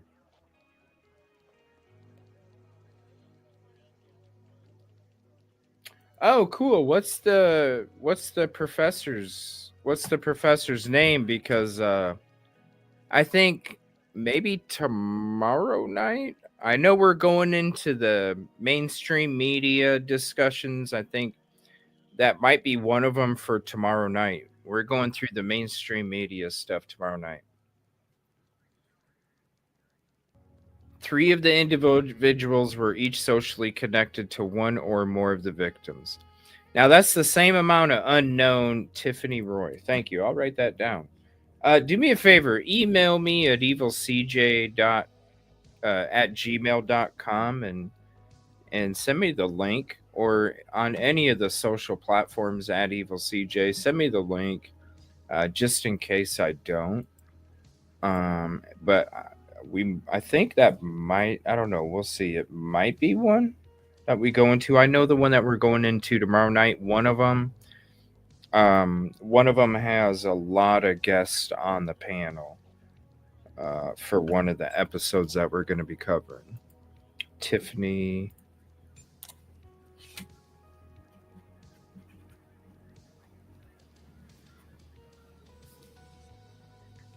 Thank you. Appreciate that. All right. Or more of the victims interacted with one or more of the victims at social events in the hours prior to the unalivings. Mm-hmm. Three of the individuals, 3 people right here, and the same 3 in the hours prior to the unaliving. Oh, damn, that looks good, buddy. And within hours, so 3, 3, and 3. The ones that didn't get tested, why didn't they get tested? Oh, because it would have ruined. They already testified in a previous court hearing. They didn't test it, any of the other DNA, because it would have affected the one that they were doing for Kohberger. I've never heard so much gaslighting in my life. Hours prior to the unalivings. Yeah, for real. I bet they are. Continue on to page number 4. Then it says, lived within walking distance of the crime scene and were familiar with the layout of the home from prior social events. So this is 3 of the 4 of the alternate perpetrators offered up by defendants. While perhaps this evidence, which suggests an opportunity to commit the crime, which no doubt is an opportunity shared by dozens of others in the victim's social circles, there is no compelling evidence that any of them had a motive to unalive the victim, much less physically harm them or a means to do so. There is no evidence connecting them to the crime scene. They have each cooperated with law enforcement, providing DNA samples, fingerprints, and allowing searches as requested. Notably, lab testing has excluded their DNA from samples taken from the crime scene and the victims. The 4th individual did not know the victims, but had a passing connection. See, isn't that interesting right there? The 4th individual did not know the victims, but had a passing connection. Maybe some people we've discussed previously. But had a passing connection to one of them while noticing her shopping at a store approximately 5 weeks prior to the unalivings. He followed her briefly. Whoa. Look at that. There's the stalker. He followed her briefly out of the store. So we know it's one of the 3 female victims. He followed her briefly out the exit of the store while considering approaching her to talk. He turned away before ever speaking to her. The event was captured on a surveillance camera. This individual subsequently cooperated with law enforcement, providing his phone number and a DNA sample. As with the other alleged alternative perpetrators, lab reports excluded his DNA from the samples taken from the crime scene and victims, and there is no evidence connecting him.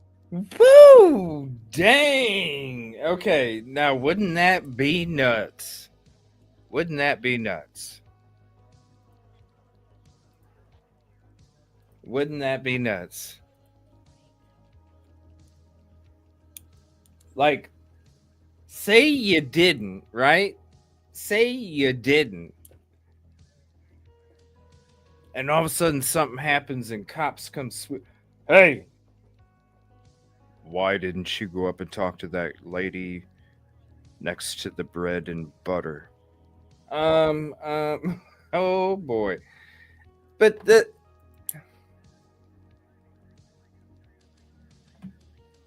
this right here says lab reports excluded his DNA from the samples taken from the crime scene and victims, and there is no evidence connecting him to the crime scene.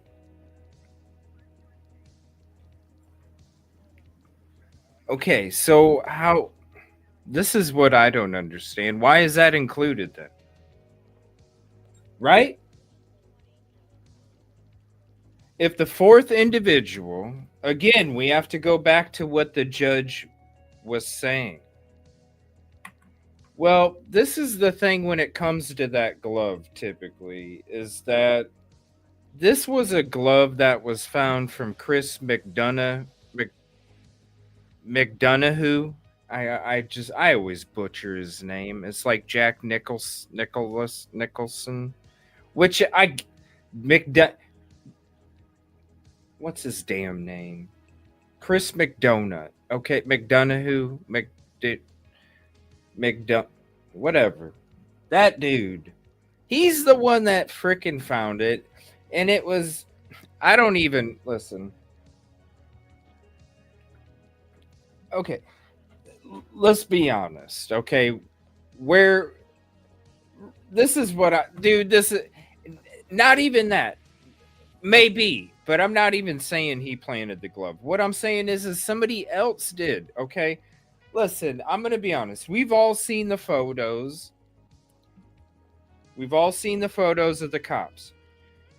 Let me bring up this photo. By the way, somebody requested that I show this photo again because they're like, I haven't seen that photo in a long time. Can you show it again? Yes. Let me bring it back up again, okay? So here's this photo. All right. This is a photo from back in the beginning where this is why I said back then that it was probably a lost DoorDash, because look at what the GPS gives you. The GPS gives you like this weird ass. This was GPS from right after the crime took place, and I took a snapshot of it. Okay. Like I said, we've been covering it from the beginning. Now, this is what it did. This is what it used to show in the very beginning, was this ... So then if a DoorDash driver's coming down here and they stop and they go, wait a minute, this is 11:18. This is 11:26. Where's 11:22? And they look down and it's just some... How are they going to be like, oh, there's 11:22? There's not an 11:22 on the side of the building from this side of the road. So then they'd come over here and they're on Queen Road. And so they're like, wait a minute, this is 11:22 Queen Road. No, this ain't it. And so we're going to drive. Where in the hell? Let's drive. Okay, let's go back to King Road. Maybe it's on the other side. We're driving back here. Nope, this is not it. We're going to back up. We're going to turn down here. And then, okay, this is the only 11:22. This has got to be it. So we're going to pull in, yada, yada, right? Okay, now, when it comes to the glove, okay? When it comes to the glove. Now, I've always talked crap about the law enforcement because when you go back to any of the videos, the live feeds, any of the stuff that was going on the first day or two of the crime scene, the only place that was taped off was this right here. This was the only thing that was taped off, this part of the sidewalk. They never searched these woods back here. They never searched them. So when it comes to this glove that is found from McDonough, because the glove was found right over here, okay? It was on this side of the house. Law enforcement would have seen it, okay? Look, they had so many people. Did they fumbaloo back here? And let me pull up like a Google Earth so we can show you the woods.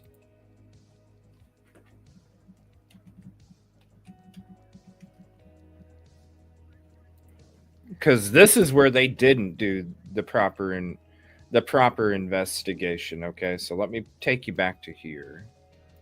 Let me see. Let's stop screen sharing that. Let's go back to this. All right. So when we're looking back here, right? They taped off this area. They yellow taped this off right here. Okay. They yellow taped. They yellow taped all of this. That was under yellow tape. Okay, so as we zoom back out, we see what was yellow taped and we see what wasn't yellow taped. They never looked back here. Honestly, I even thought in the very beginning that the person booked it in between these backyards, climbed up that hill and booked it because it's so dark there, you guys. It's so dark. But when it comes to this glove was found inside this taped off zone.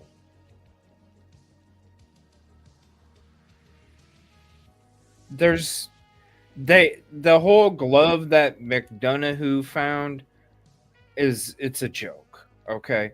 So if we're going off of DNA, I mean, you got to test it and you got to check it. Yes. But that's somebody that, listen, that was already after the police were there. And he goes by, hey, there's a glove. Or wait, hey, there's a glove. Yeah, he finds the glove. It could have been anybody walking by the house, tossing a fucking glove just to play a damn prank.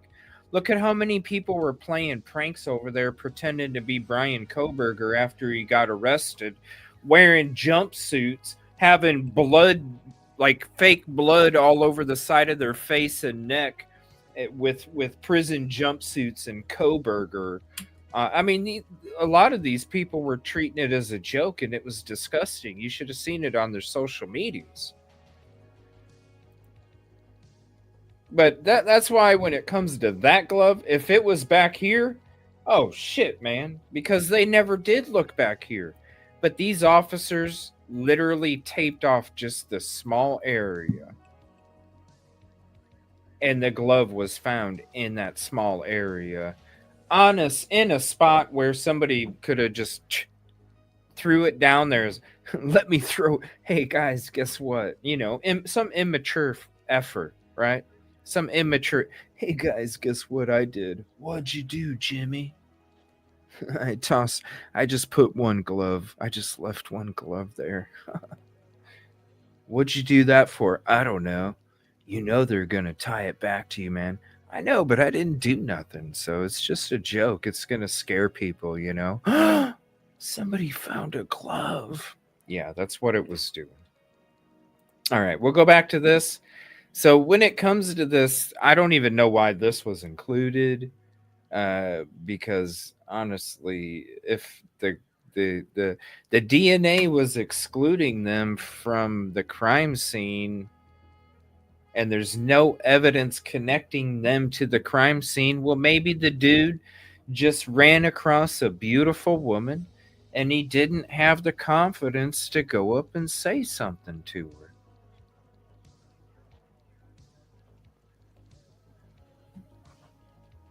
I mean, they said 5 weeks prior, little incident here or there, whatever. Who knows? But right here, it says DNA excluded from the crime scene. No evidence connecting. I don't even know. We shouldn't have even had the fourth, just the three, because the three unknown male DNA, the three males that were connected to the victims within hours, you know, all these different things. So to the crime scene.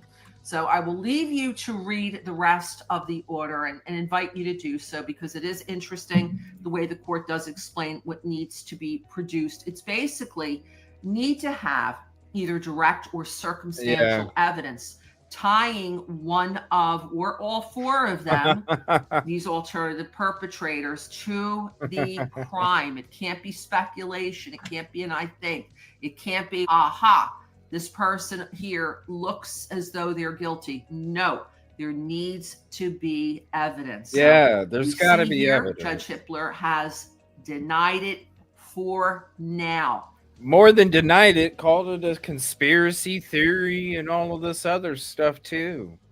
Right? Went off.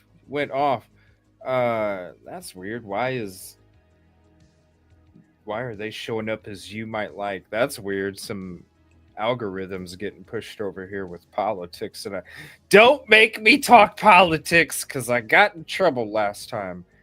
Twitter X, don't get me to. It's tempted me to talk politics, CJ. You know you want to.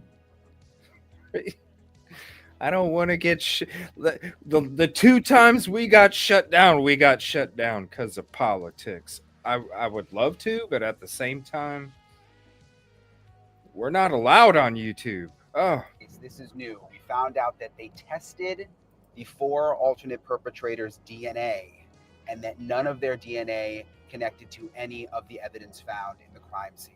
If I look a little tired, it's because I just got off a 14-hour flight from Qatar, but I spent a couple hours on the flight really going through the new court paperwork that was just released. The judge ruled that the Brian Kohberger defense cannot bring the alternate perpetrator arguments that Kohberger's lawyers wanted to make into the trial. He said there's just not enough evidence. Let me read you some of what stood out to me as I really went through the documents. The judge said the evidence is irrelevant, that nothing links these individuals to the homicides, that it is just speculation. He said that 3 of the alternate perpetrators who were named were connected to the victims in their social circles and had even been to the house. There's a ton that's redacted, so there's a lot that I still don't know. The 4th name that the defense brought up is someone who did not know the victims but had what they called a passing connection. Oh yeah, for sure. While noticing her while at a shopping store 5 weeks before the murders, apparently followed her, considered talking to her in the parking lot, but then turned away before talking to her. Damn, can you imagine, dude? You just 5 weeks before you didn't have the confidence to go up and say hello, and then 5 weeks later you're getting grabbed from the collar, slammed against the wall. What do you know? Oh shit! I can't imagine. You're like, ah! And you're right, Caramel. And this is another thing too, is it's not only gonna new laws, new requirements, right? New requirements. It's gonna change a lot of that too, and it's also, and this is why I feel it's the utmost importance for it to be as transparent as possible, is because there's going to be a younger generation that is going to be studying this case when they go through, a year, 2, 3, 4, 5 years go down the road, who used to be children. The case is done. They're going to be getting into their latter years. They're going to be studying different cases. The questions in this, all of this stuff, I really feel is going to inspire the younger generation as well to become a better prosecutor, to become a better defense, to become a better judge, to become, I really feel like this is going to be an inspiring case because of the magnitude and the impact.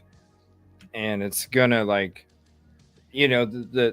because you go like when our younger years, you go around, different cases that were like, man, this stuff doesn't make sense, the questions, the conspiracies, and it makes and I really feel like, yeah, it's going to be one that's inspiring as well. There's going to be a lot of youth that I feel are going to question a lot of things too, and they're going to be like, man, I want to do better than that.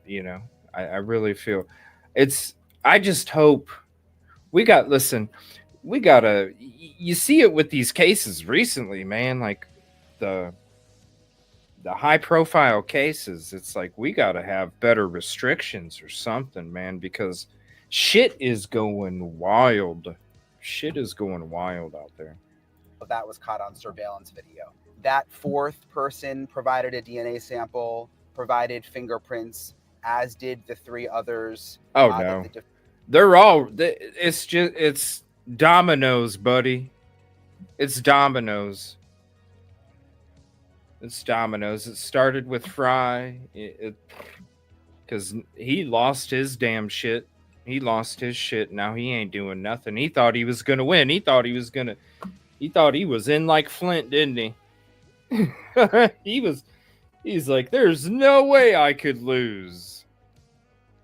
moving on up, and all of a sudden he got slapped with the reality. They're like, bro, you done fucked up. We don't know. You ain't. No. He got shut the F down. He probably wishes he would have stuck around for another year, you know? But yeah, they're all going to retire. I mean, think about it though, wouldn't you? Like, you're used to even Judge John Judge, anybody that's involved with this. Seriously, anybody that's involved with this. They have to be like, dude, this has got to be the most stressful, trying, challenging, you know, like, I don't blame them. I wouldn't blame them. After this, I'd be like, yo, I'm going to sip pina coladas on the beach for the rest of my years, because I just did enough and went through enough for a lifetime. I'd be wanting to sip pina coladas too. Those sound so good. Defense was claiming could possibly. If you like pina perpetrators. colada, Again, there was no evidence getting that caught connected in the any of them to rain. murders. At the end of the day, the judge called the defense's alternate perpetrator. If you like theories making just love wild at speculation. midnight. Also, remember, the judge made the decision that just came out yesterday that the trial will not officially be delayed. It is getting pushed back 1 week just to allow a little more wiggle room, but it's not going to officially be delayed like the defense asked. I went through all that paperwork. You remember there's this leaker that leaked to Dateline. We weren't sure if there was an investigation going on to find the leaker. We still don't really know, but the judge said, quote, there's a very significant chance the leaker may never be discovered. Bullshit. We already discovered the leaker for you. It's this guy right here. We already discovered the leaker for you. Captain Champs. Let me drop that link if you haven't seen that video yet. Captain Champs. He's the only guy I know. That's ground zero for the leak, y'all. Right there. That's ground zero for the leak. Captain Champs. The leak and source close to the Idaho 4 investigation from the start. The self-made patsy.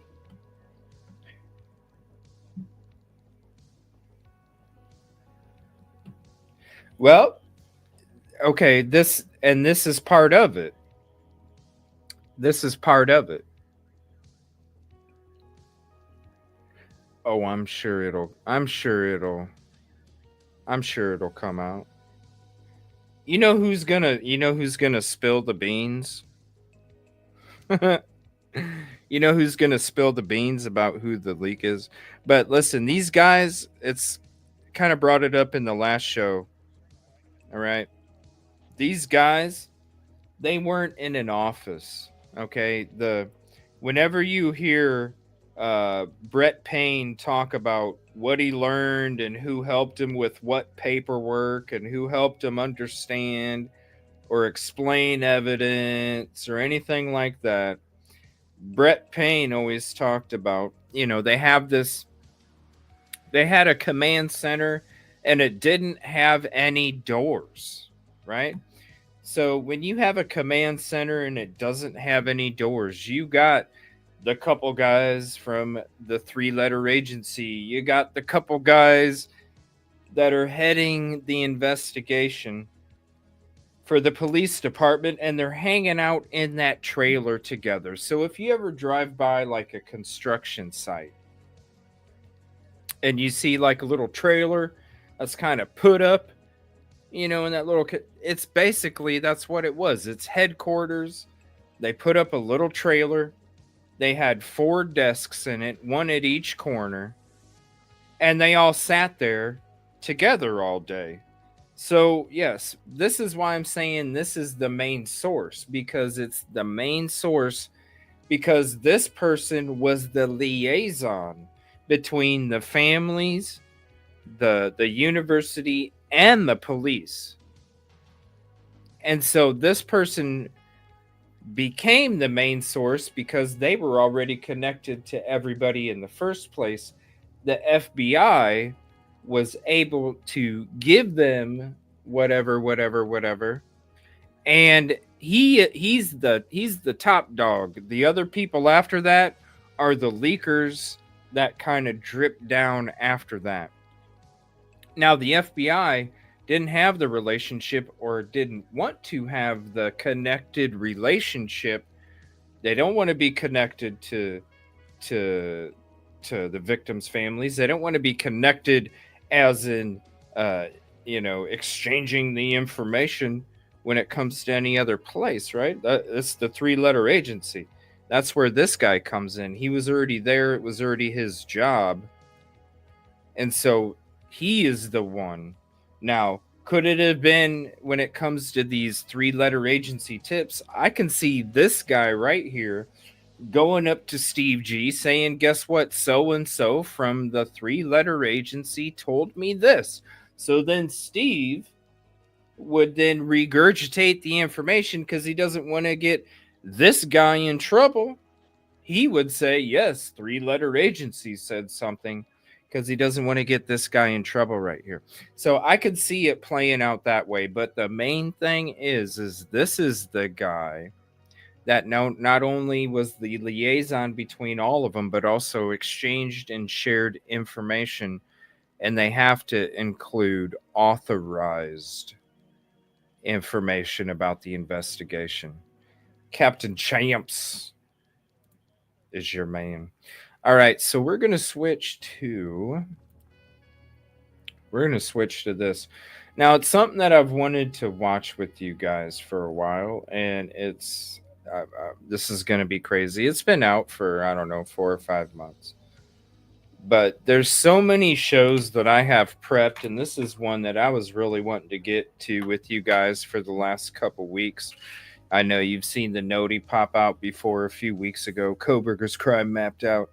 We just never were able to do the show. We're getting to it tonight. We got other stuff coming up, but I wanted to get to this. I have so many other different stuff prepped and already worked on and ready to present, and this is one of the ones that I really wanted to get to before we get to a lot of this other stuff that we're going to be talking about coming up. Now, this is who would you believe, Payne or Cy Ray? I'd believe Cy Ray. I mean, come on. Feel it in it. And that's what it is too, Caramel. It's pride. It's pride. Doing it their way. Oh, by the way, the video about the license plates, I'll share that link here. But let me play this. This is Daily Mail. Oh, and I've wanted to watch this with you guys for so long. The Idaho crimes mapped out by forensic expert. So this forensic expert right here. So this is, does it say what his name is? Matthew Steiner, a senior crime scene analyst and former... What?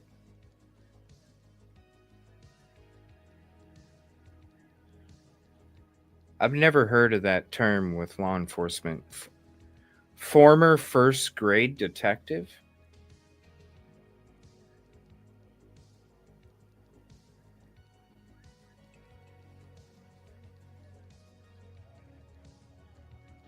What does that mean?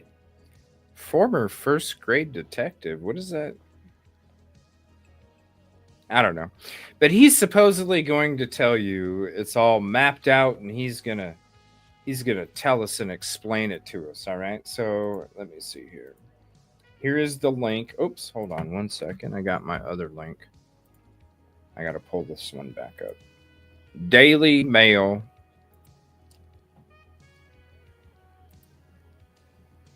True crime.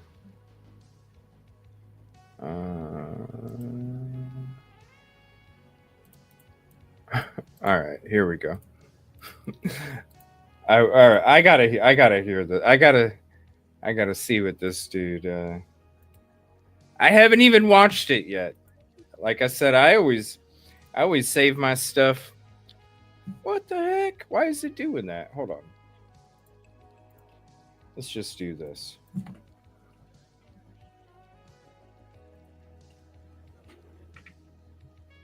I'm just going to have to re-put it in there, shorten it up so it did. There we go. All right, we'll get to check. I've never heard of this guy. Has anybody heard of this guy before? I've never heard of him.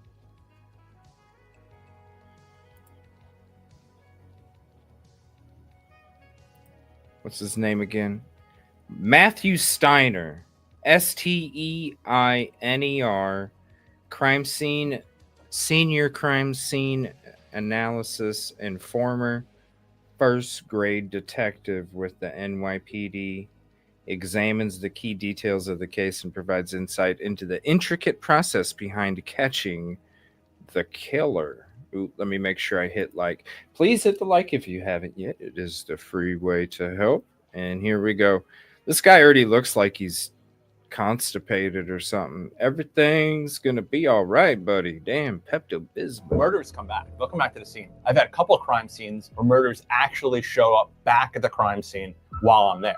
The game plan was to go there to kill one person. And then you go into that bedroom and that person's next to somebody else. So now you got to kill the second person. Now you hear noise downstairs and now your attention's drawn to them. And so that becomes victim 3 and 4. In this case is the ultimate horror story. This is not like what they call a misdemeanor homicide, where it's like an active criminal that gets killed. These are just normal people living their lives. This is Murder Maps. Today we'll be plotting out every detail of the University of Idaho murders on a map. Murder maps. Oh. I'm Matthew Steiner. I'm a senior crime scene analyst, retired from the New York City Police Department. Murder maps. That's interesting. I mean, it is mapping out Kohbergers' crime, every detail exposed. I can't wait to hear this. Start with the night of the murder. What the hell is this? He's gonna... Here's your folder real quick, sir. Tell us what you think. What, dude? What is this? What is this? They just hand him a folder every time. No, dude, you're... What? Oh, no. No. What is it? What? On a map. I'm Matthew Steiner. I'm a senior crime scene analyst, retired from the New York City Police Department. Let's start with the night of the murder. What is this?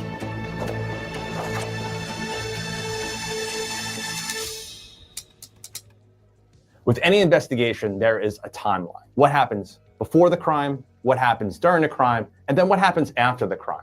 On the night of November 12th, 2022, University of Idaho undergraduate students and best friends Madison Mogan and Kaylee Gonsalves went out to the Corner Club Bar in Moscow, Idaho. So here's the Corner Club Bar. Meanwhile, Ethan Chapin and Xana Kernodle, also students at the University of Idaho, went to a frat party at the Sigma Chi House, approximately 1.4 miles across town. Madison and Kaylee are at the Grub Truck here, right down the block from the Corner Club Bar. At 1:40 a.m., Where's the pin? We didn't even see the pin, bro. Down the block from the corner.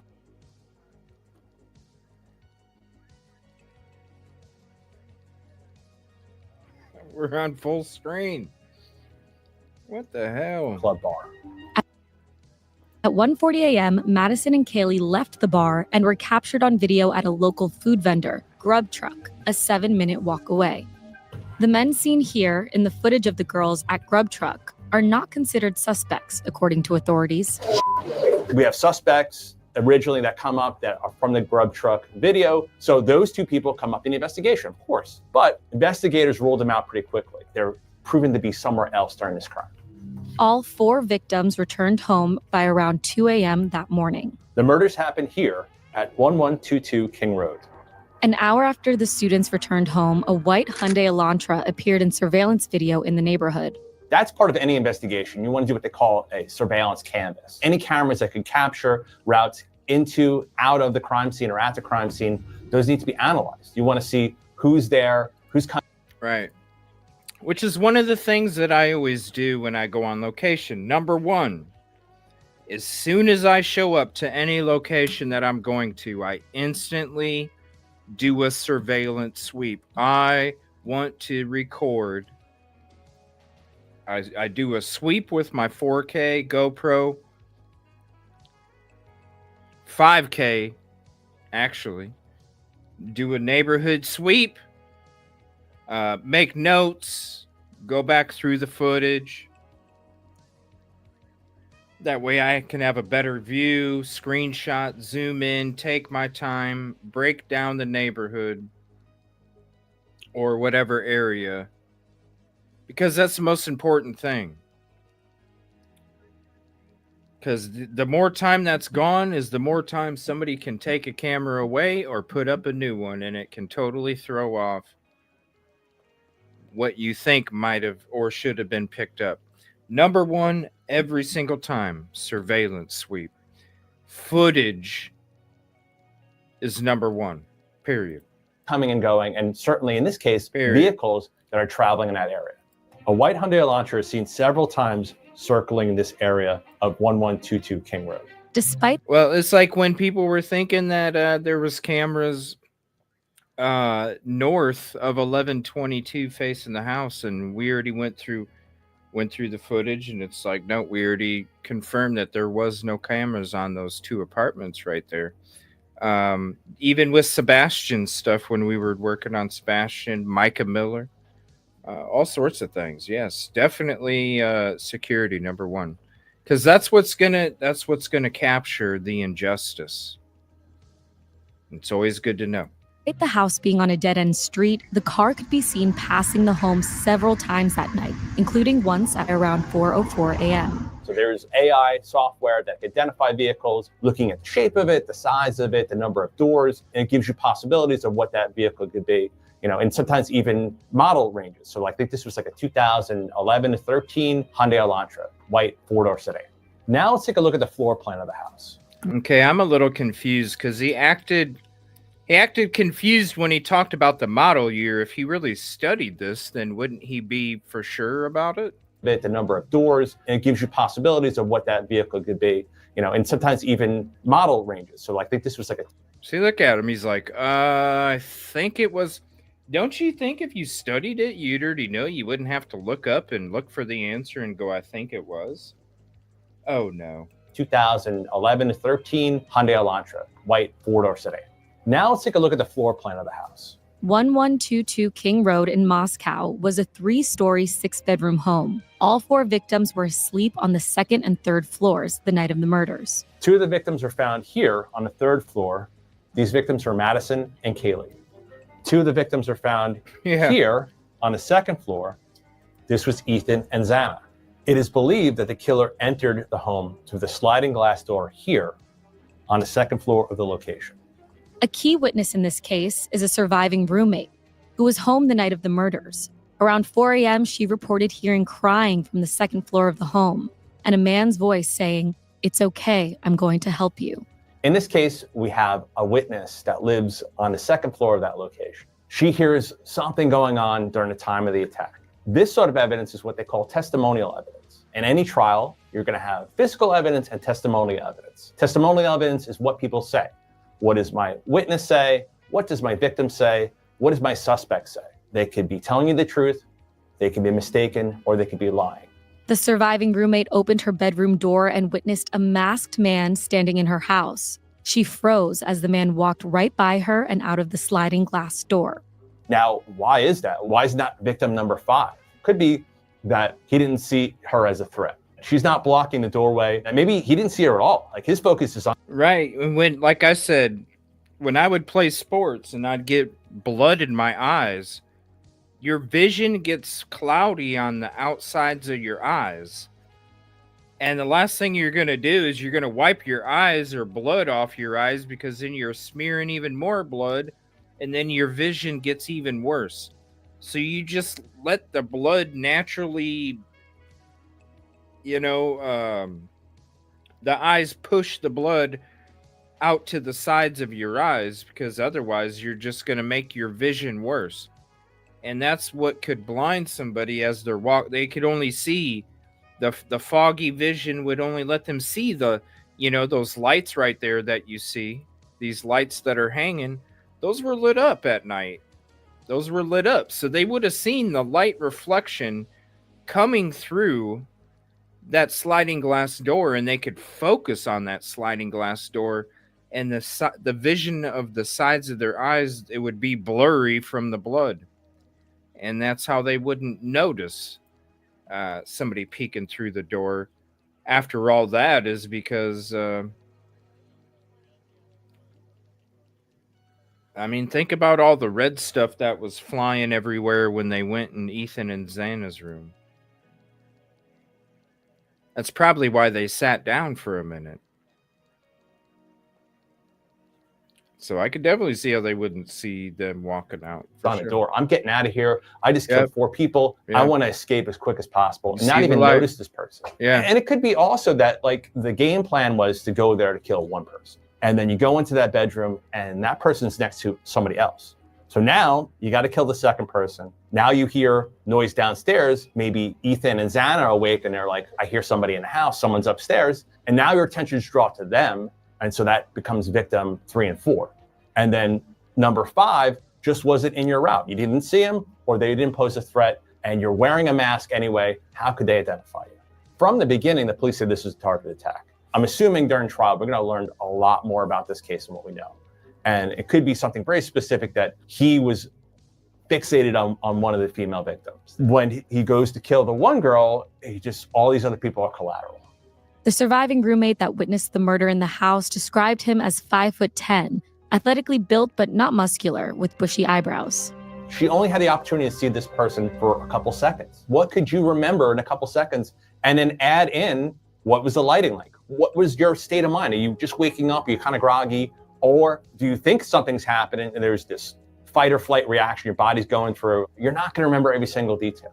It's actually more suspect when someone comes with a lot of detail. They're highly detailed in the description and they give so much minutia about, oh, the person, was wearing this style of clothing and brands and all this other stuff. Just think, well, how can you remember that much from that? Why don't you talk about all the pictures that were hanging up in the room and how they match the eyewitness description? One eye, one bushy eyebrow. The same pictures all over the wall. Right before you get to the door. Couple seconds of time. And usually there is some sort of editorializing with that. People are adding to their memory from that. So I think the description is what you would expect for most cases. 50 feet west of Xana's bedroom, audio is picked up on a surveillance camera somewhere about here. Now, audio evidence comes up quite frequently in cases. It comes up in the form of surveillance, like we have in this case, but also from body. All right, let me correct this guy's bullshit. Hold on. All right, so the 50 feet that they're talking about. So here's the house right here.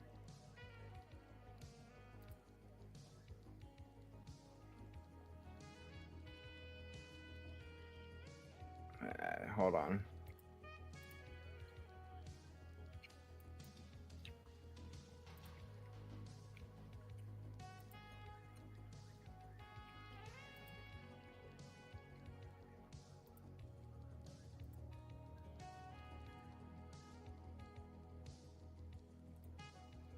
All right, so here's the house right here. It's a little bit bigger, but you get the gist. They're saying that this was 50 feet from Xana's window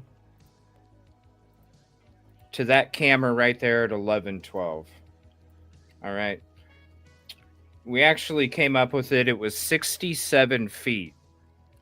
So with this whole 50 feet, less than whatever, no, it was actually 67 feet.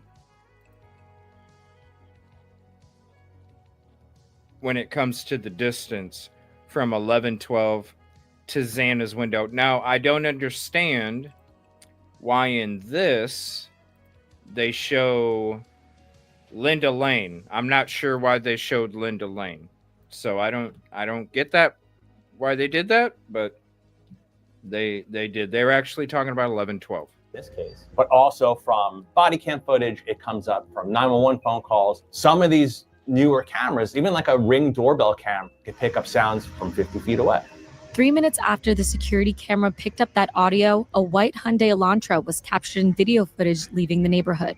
So the crime happened somewhere between 4 a.m. and 4:25 a.m. The police are called just before. And holy hell, For you to leave this way, I want to show you guys something. 3 minutes after the security camera picked up that audio, a white Hyundai Elantra was captured in video footage leaving the neighborhood. So the crime happened. All right, if you're leaving there, oh my gosh. Let me ask you guys something. Let me bring this video up. Would you guys seriously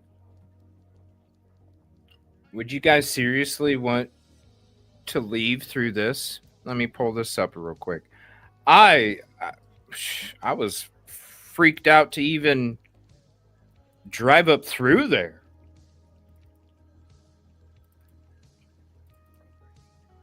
Let me play it at night.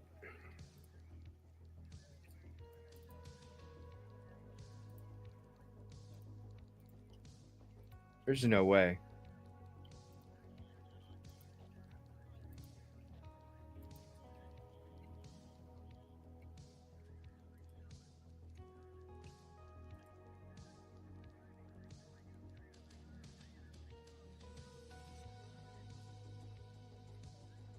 Oops, come on, get off my screen. So you're telling me, like, this is how the person left the crime scene. Look at how all these cars are parked as I go to the back of Linda Lane. You're going to tell me that this person left through here? Look at how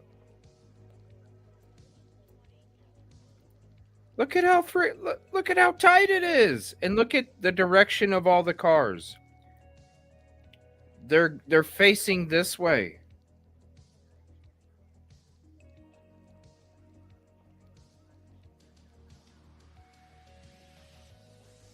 You're out of your damn mind if I'm driving the opposite direction, because everybody knows you come in through this way.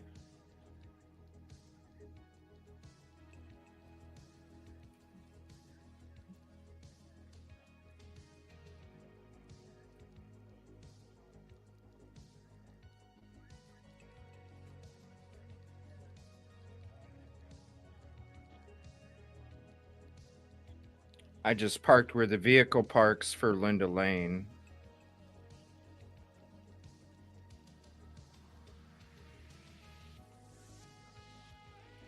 So, like, you're coming in from that entrance.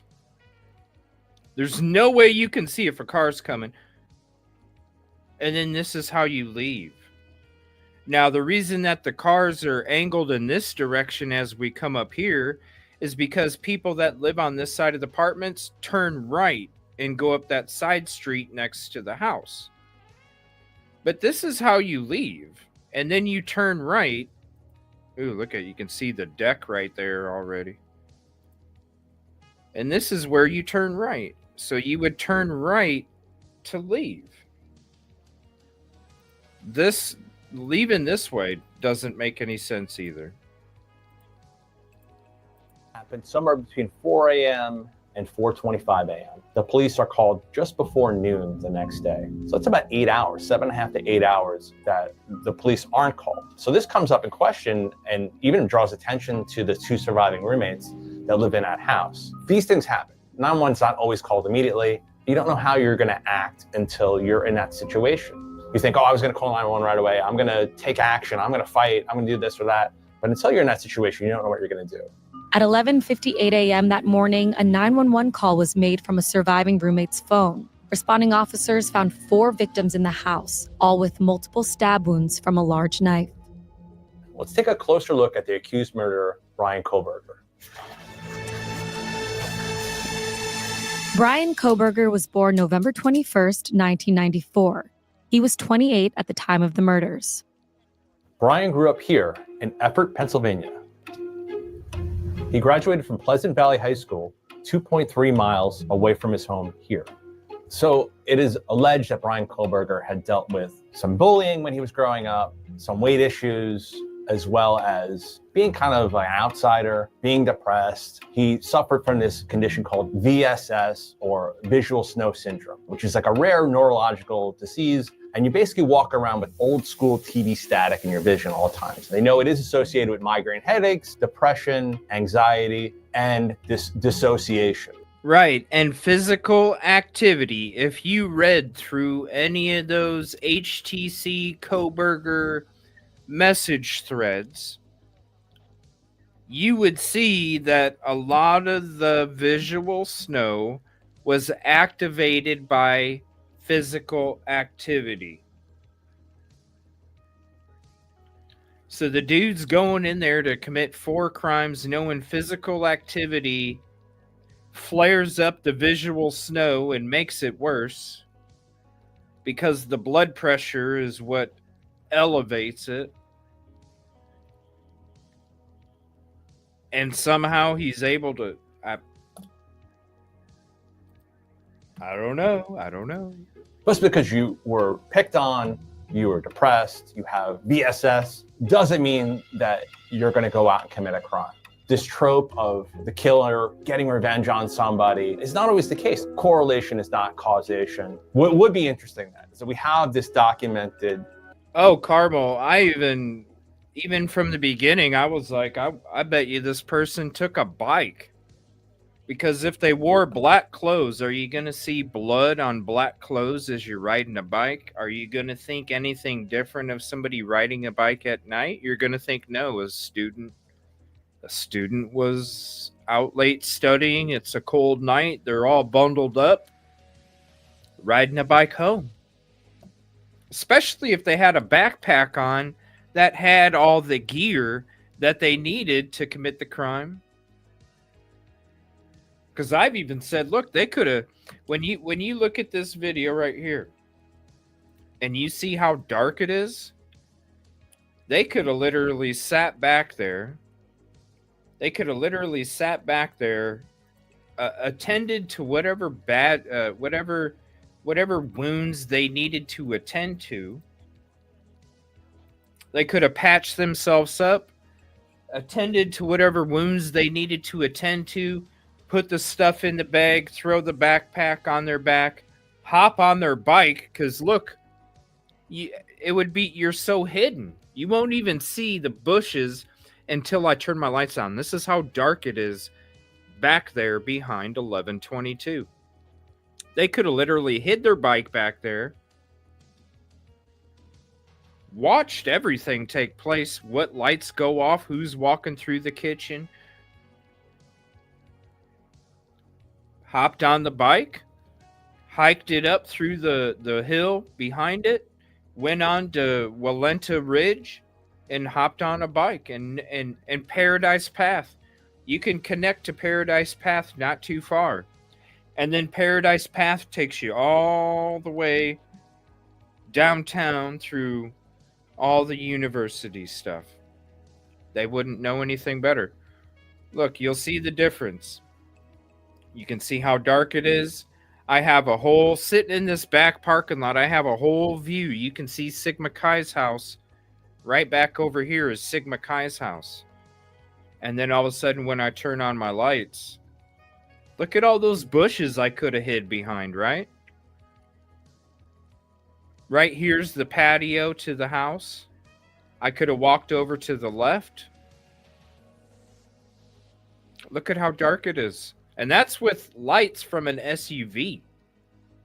See that little, the difference in the, you see the difference in the darkness from above the headlight to below it? Look at how barely illuminated this stuff is right here. And that's with freaking headlights shining at them. And these are headlights that turn bright right off the bat. Look at how dark it is.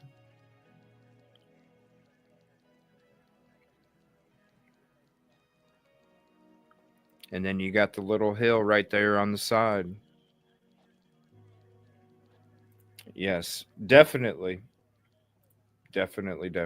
All right, back to this. Neurological disorder, his history dealing with depression and drugs. I could see the defense using this if he's convicted.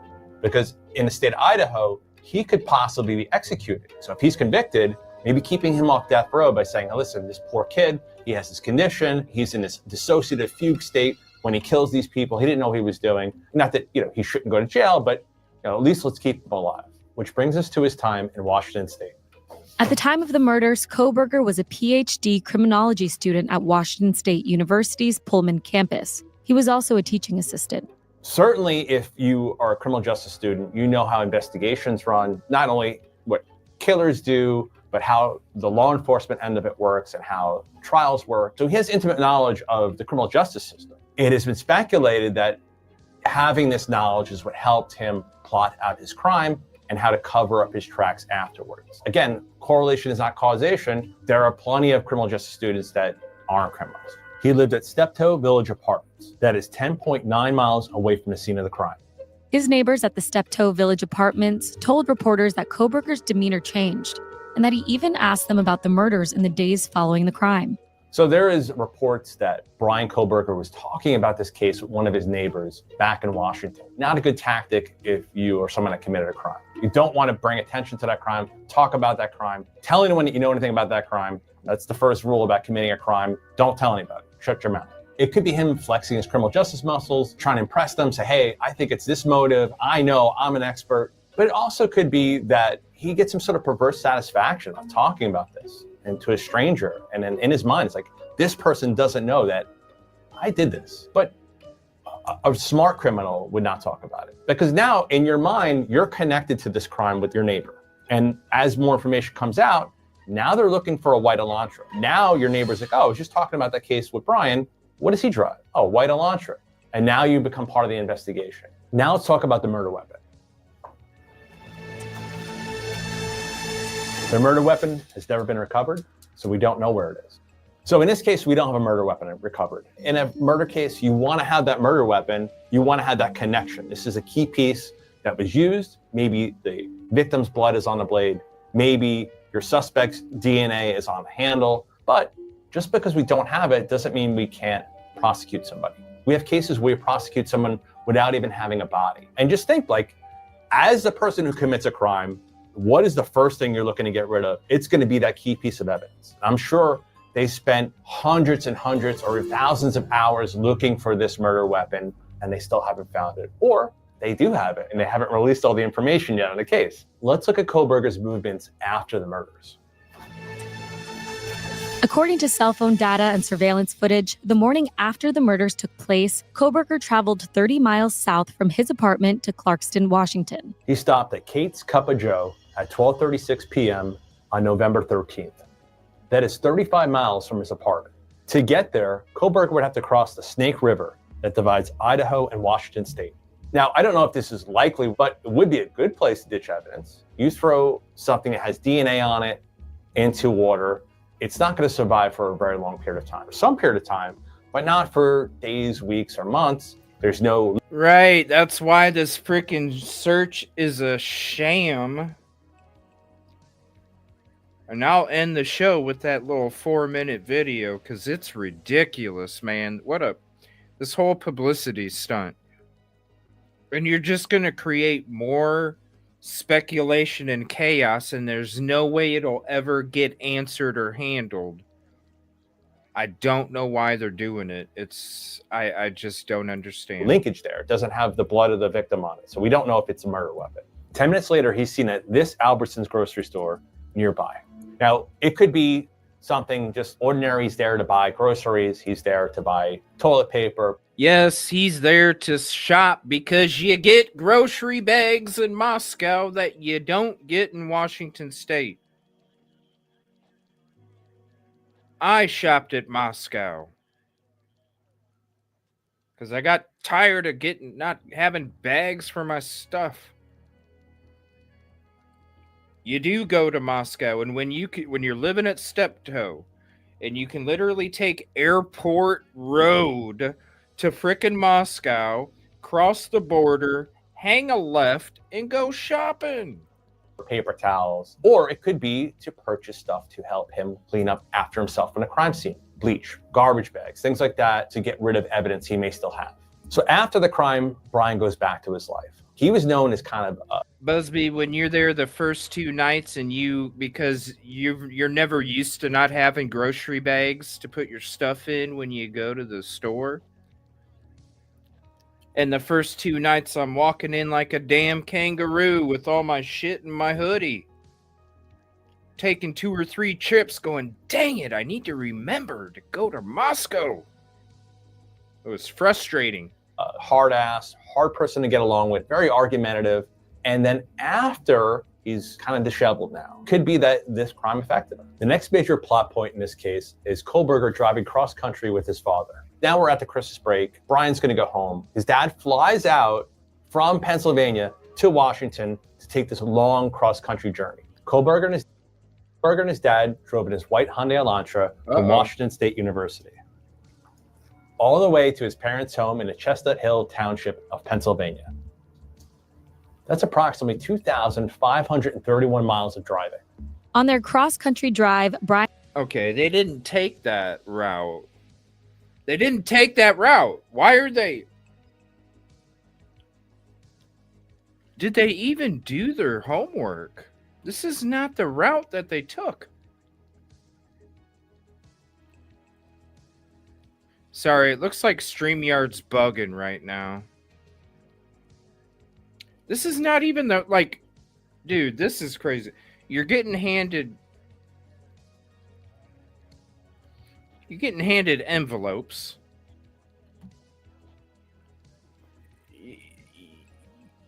You're like showing the wrong camera footage. You're getting handed envelopes, showing wrong camera footage for what you're talking about. You're looking up to the left when you're trying to talk about the year and date, the year model of the car. And then look at this map. This isn't even the correct route that they took.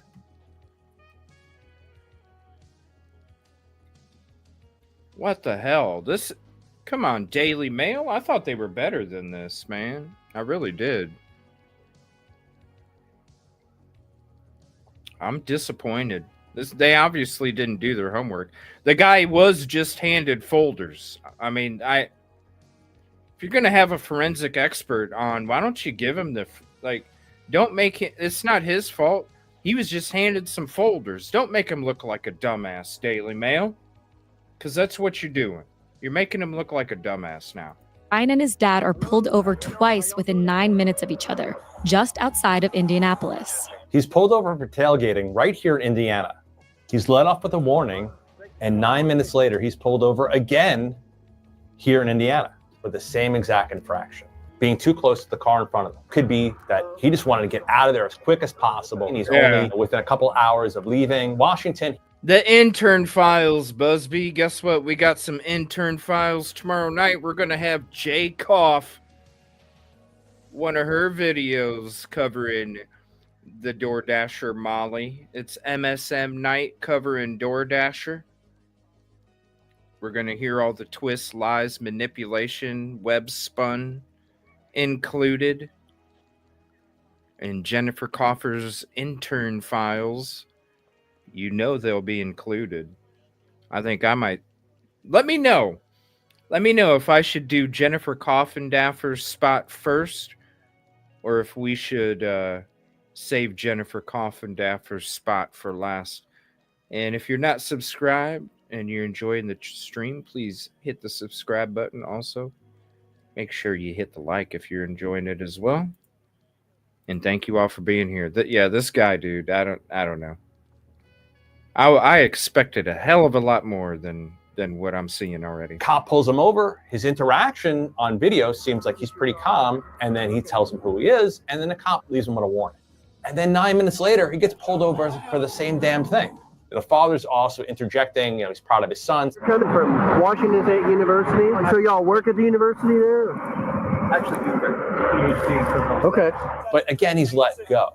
These two car stops had nothing to do with the investigation. They just happened, just like the odds to get pulled over twice for the same thing could be telling to a jury. Could be like, all right, this guy was trying to escape really quick. And he... Really? Because he was following a semi too close. I think if he was trying to escape, he wouldn't be following the semi. He'd be going around the semi, right? Let me give you some info here. You know what happens? Let me explain this. Because I do a lot of highway driving going to different locations. Thank you, RV. Appreciate you. RV, you could probably attest to this as well. I'm on the highway a lot, all right? You know what happens? You know what happens when you're following somebody and you're going the speed of traffic, and all of a sudden somebody in front of you notices a cop at the last minute and they hurry up and slam on their brakes, and next thing you know, you're tailgating them. And you're tailgating them as you pass the cops, because they're the ones that slammed on their brakes real quick. And you didn't want to slam on yours.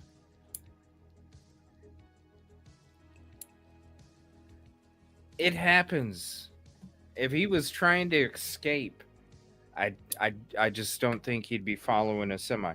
What they were probably doing was driving down the road. Right, exactly. It does. You're going with traffic.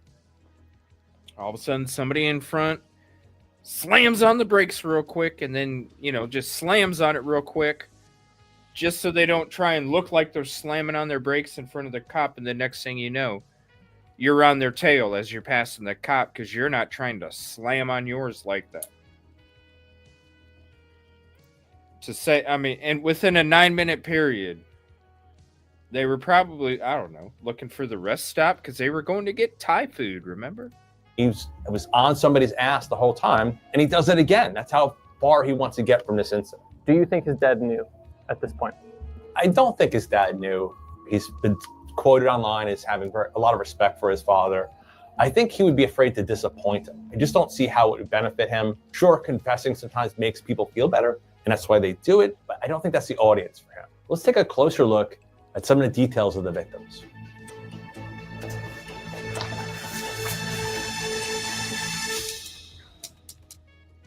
Madison Mogan, Kaylee Gonsalves, Xana Kernodle, and Ethan Chapin were all students at the University of Idaho. 2 of the victims worked here at the Mad Greek restaurant. So in the affidavit, there is evidence that Brian had visited the Mad Greek restaurant at least twice before the murders happened. What does this tell us? Well, maybe this is his opportunity that he meets his victims. Xana and Maddie worked at that restaurant, and maybe he was obsessed with them. So we have this connection now, or a nexus, between our killer and our victims. If you didn't have that connection, it's hard to prove motive. And then from that restaurant, maybe that's how he finds out their social media accounts. He finds Maddie, and then who are they friends with? Who else do they live with? Befriends them as well. And now he's got insight. He's got eyes inside that crime scene. What does that room look like? What is that? Yeah, speaking of Mad Greek, we looked up all the different connections in spring of 2023.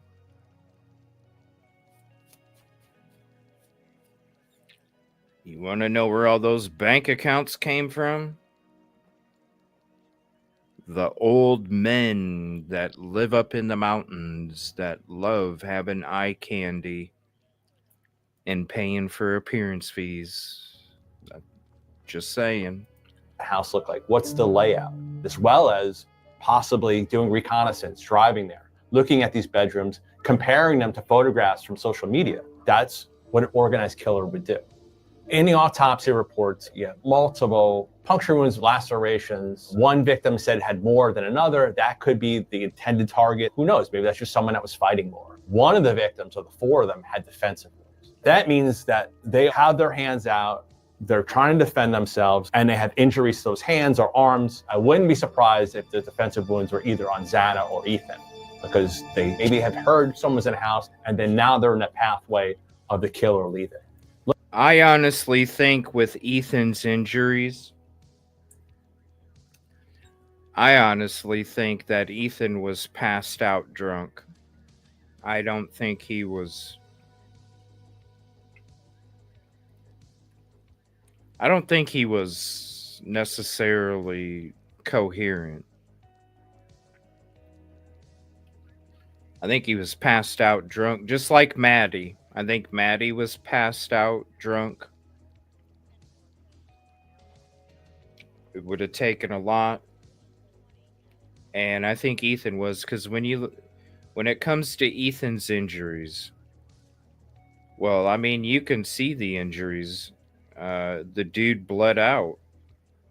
The dude bled out.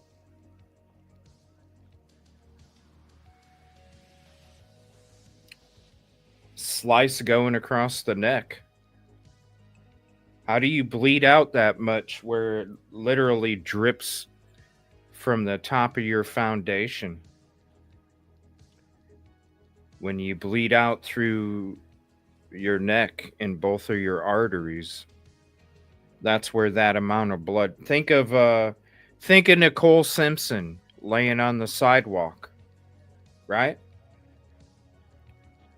When you cut those two main arteries in your neck, one on each side, you're gonna bleed out. I mean, that's just, and it's doesn't take long. Yeah, the leg's carved, but that's why I think he was asleep. Like, not that he was asleep, but well, yeah, because he was knocked out drunk, you know. Think about if any of you guys had your drinking days when you were young, and how sometimes you would just shit. People would be like, "Dude, we tried waking you up, man. There was just no way." Because if he was awake, I would have seen him at least something happening to the perpetrator. Come on. Something would have happened to the perpetrator. Now, Xana was up. I really think she was up. He passed out in bed. He wouldn't wake up. And they got Xana first and then went in there because she was screaming for him. They went in there and just went and then carved the calves to make sure that they couldn't even wake up and come running after him and run from behind. Adrenaline. I mean, that's just what I think. That's just what I think, though. We'll find out when trial comes. Not too much longer. Let's map out the investigation. Oh, another folder. Another folder. So the victims lived here. Kohbergers' phone was tracked heading to Moscow before the attacks, but was turned off between 2:47 a.m. and 4:48 a.m. Most crimes are not planned and plotted. So you don't think I'm going to turn my cell phone off and I'm going to kill this person, because it just happens. You know, it's an argument that escalates. It's something stupid. Most crimes are not planned by organized killers. But for someone that's going to come up with a game plan, someone that's going to stalk somebody, they're going to think my cell phone could be linking me to that crime scene. I'm going to turn it off. According to an affidavit, Kohbergers' phone was in the area of the crime scene on 12 different locations prior to the murder.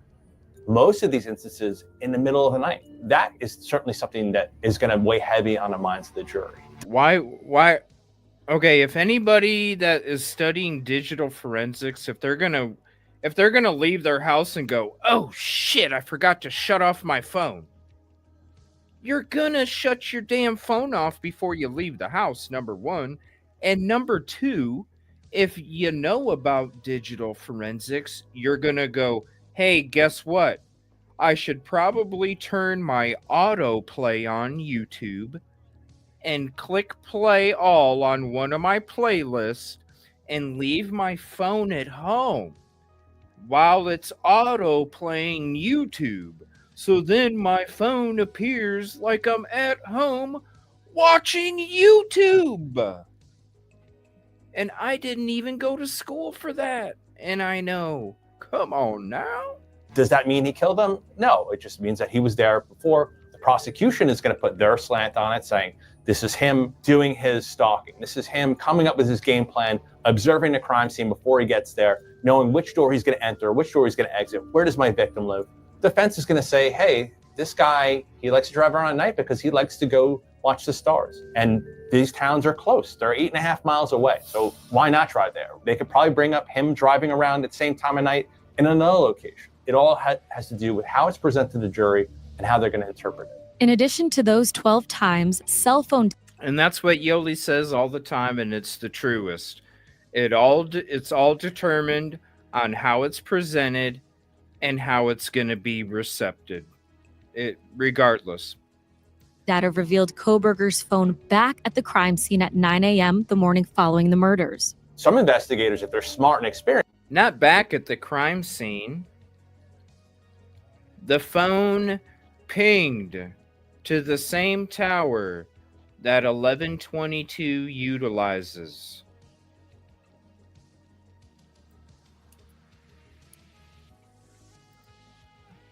It's not at the crime scene. It's the same tower. You connect to the same tower while you're in Southeast Pullman. You connect to the same tower while you're going to Walmart. You connect to the same tower if you go to Floyd's. If you go to Floyd's in Washington, you connect to the same tower. I wish they would say it correctly. And see, this is another thing I want to point out to you guys. You see this part of the deck right here? That's another thing why I was telling you guys that it wasn't very stable, is because when I went there, I used to do a lot of construction back in the day, and I could tell just based off of that wood, it was rotting away because of the tree, right, that hangs over this. And that wood was rotting away right on the edge, and then also it's going to affect the deck as it's moving down as well. So this right here, also, you can see right here how it's got that higher elevation right here. When I was telling you guys that this back corner, it would be so easy to lunge yourself up. And then this is something I want to show you guys. I want to zoom in because I always told you guys there was a couple cinder blocks that were sitting back there the next day too. And how those could have been used for somebody to stack up and launch themselves up on that corner of this deck right here. So let me bring up a picture for you real quick.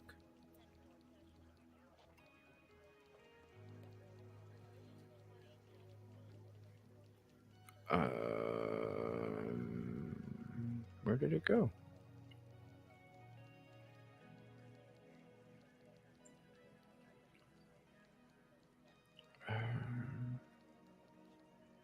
What the heck? Hold on one second.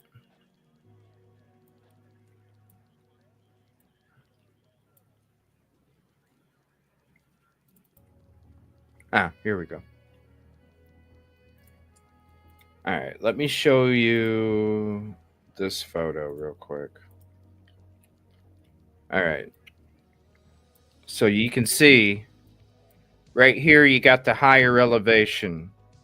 You put a cinder block here, you stack another cinder block, and you can easily lunge yourself up on this part of the porch. See this little corner sticking out right here? You put one hand here, you grab it up, you take the other hand, then you attach your hand on this part of the rail, then you take your left hand and you pull yourself up by attaching it over here. You jump over and you bust in that sliding glass door. That's the last door that anybody's going to see anybody break in the first place, because the last door they're going to check is this third floor sliding glass door. But look,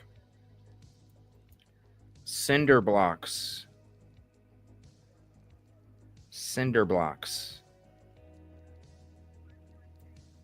cinder blocks.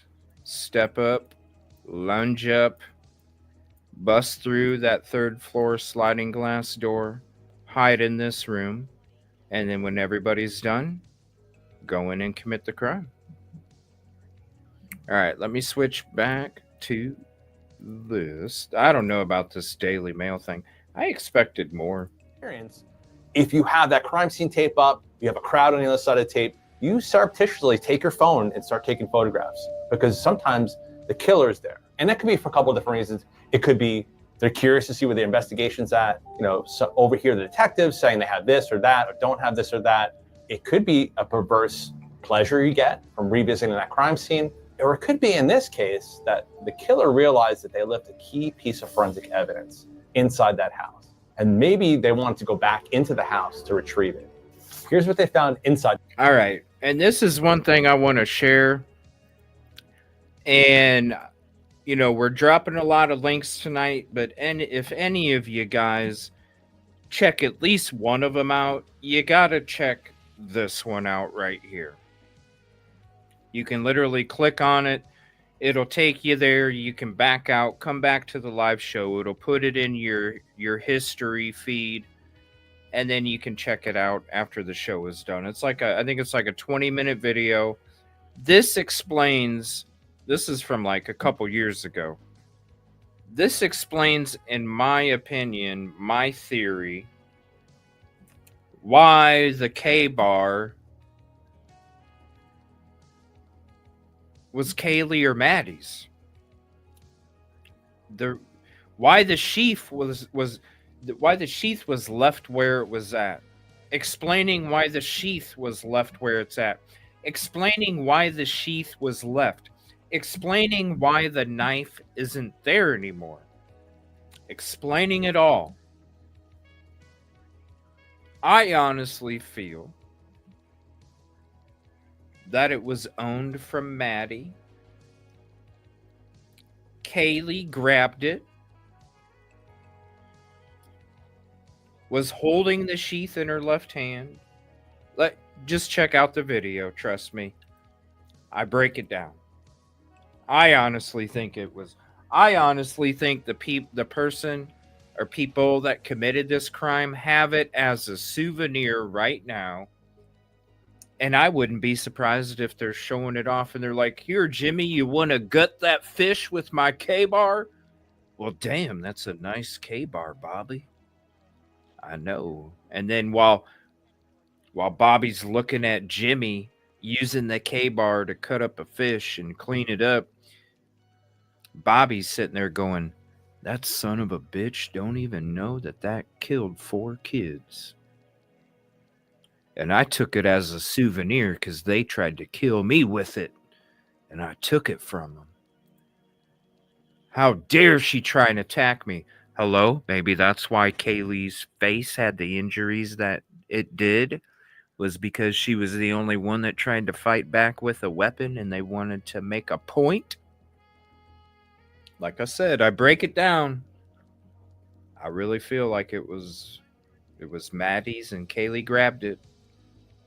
Not knowing if she was going to need it or not. Not knowing if it was a joke, a prank. And then it was too late. At the house. Investigators found a knife sheath on the 3rd floor next to Madison. So how do you leave that behind if your intended target lives in that 1 bedroom? You take your knife out, you put down the sheath, you start stabbing that person. Maybe during an act, they roll away from you. Actually, the knife sheath wasn't found there. It was found on Kaylee's left side and Maddie's left side. Underneath the cover. Seriously, guys, you got to check out that video. Like I said, if you check out any of the videos I'm dropping, at least check out the K-bar being Kaylee or Maddie's. Because to me, it makes the most sense out of anything with this whole sheath. The person that committed the crime is not going to be carrying it in their left freaking hand. They're going to need their left hand or whatever other hand that doesn't have the knife for defense or control. And the military is not going to give our soldiers knives that fall off a belt with a struggle with a college student. Come on, let's just be real about it. Let's just be real. They're not going to give our military that kind of knife or sheath if it's that easy to fall off. And they roll on top of that. And now you have another person that starts waking up, that your attention is drawn to them. You start stabbing them. You've now forgotten about that knife sheath. And now you hear someone downstairs. That's someone else that is drawing your attention away from that evidence that you're leaving behind. The Idaho State Lab found a single source of male DNA on the button snap of the knife sheath. They recover unknown male DNA. That unknown male DNA is then first compared to anyone that had legal access. Does it belong to one of the victims, to someone who was the boyfriend of one of these people? And it doesn't match any of those people.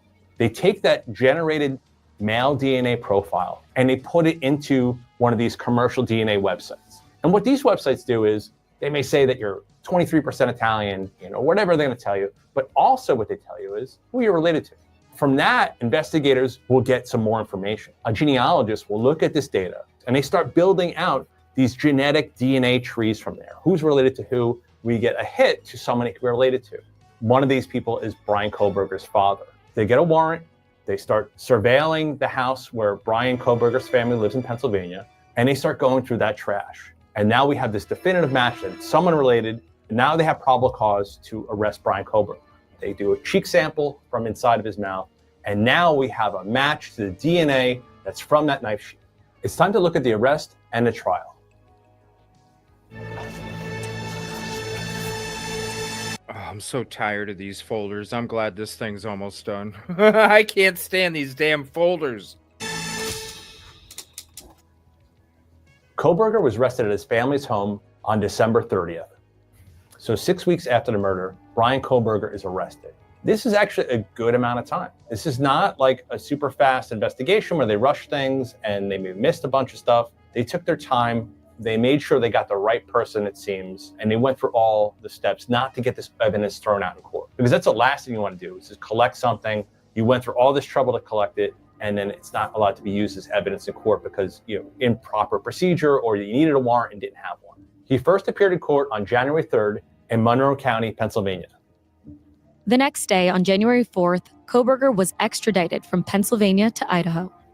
He's facing 4 counts of first-degree murder as well as a felony burglary charge. So in court, he's asked to plead guilty or innocent, and he does not put in a plea. Do you understand the charge in count 2, murder in the first degree? Yes. Your Honor, we will be standing silent. This is not normal, but this does happen. So in these cases now in modern time, the judge will put in a plea of not guilty for you. Because Mr. Kohberger is standing silent, I'm going to enter not guilty pleas on each charge. They can't put in a guilty plea for you. The judge can't do that. Basically saying, hey, listen, you didn't put in a guilty plea or not guilty plea, but we're going to have a trial and we'll figure out what happened. The trial will be held here in Boise, Idaho, about 6 hours away from the crime scene. Brian Kohberger's trial is scheduled to start on August 11th, 2025, following jury selection. Additionally, Now August 18th as of today.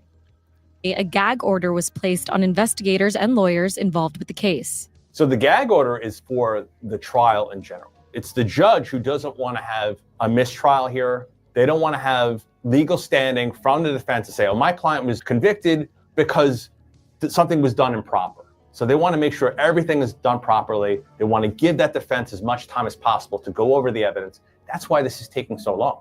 The trial's set for August of 2025. Originally, the initial dates were like 2 years ago.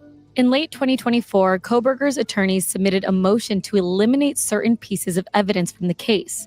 Among those pieces of evidence is their client's genetic information linked to the knife sheath. If we lose the DNA from the sheath, anything else that comes after that can't be brought into court. So let's say that you... Have I seen who in court?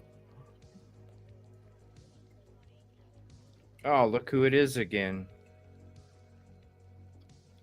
Look who it is again. DNA Dirty Glove lady. Seen who? Brian? Yeah, every court hearing. What do you mean?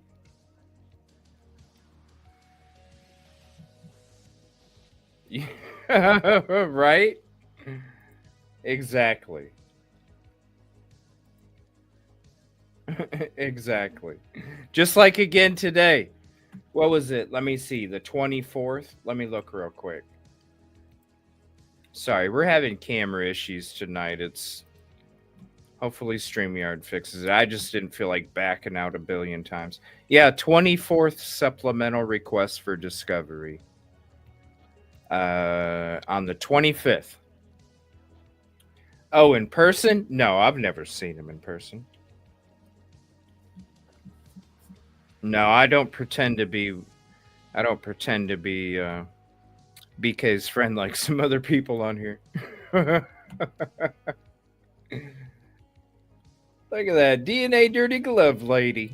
You collected evidence illegally. Anything else you learned from that point it did it again. Can't be used in court. This is called the fruits of the poison. Let me know. It keeps flickering and blacking out on me, and I know that's the camera messing up. That's why I'm not even... At least the microphone's still working, but... I'm not going back and out, in and out like I did the last show. It was a pain in the butt. We'll just roll with it until they fix it, and then the camera will start working for the whole show again. Easter Island. That is a tight fade, though. That's a tight taper. Poisonous tree. Because the tree is poisoned, anything you get from that tree is also poison. Recently, That's right. That's why I said DNA dirty gloves, fruit from the poisonous tree. Everything that is collected after the DNA dirty glove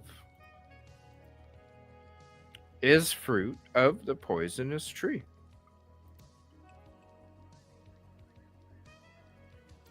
You want to check that out? There's the video breaking the whole DNA dirty glove down. This was your forensic investigators contaminating equipment and personal protective equipment as well.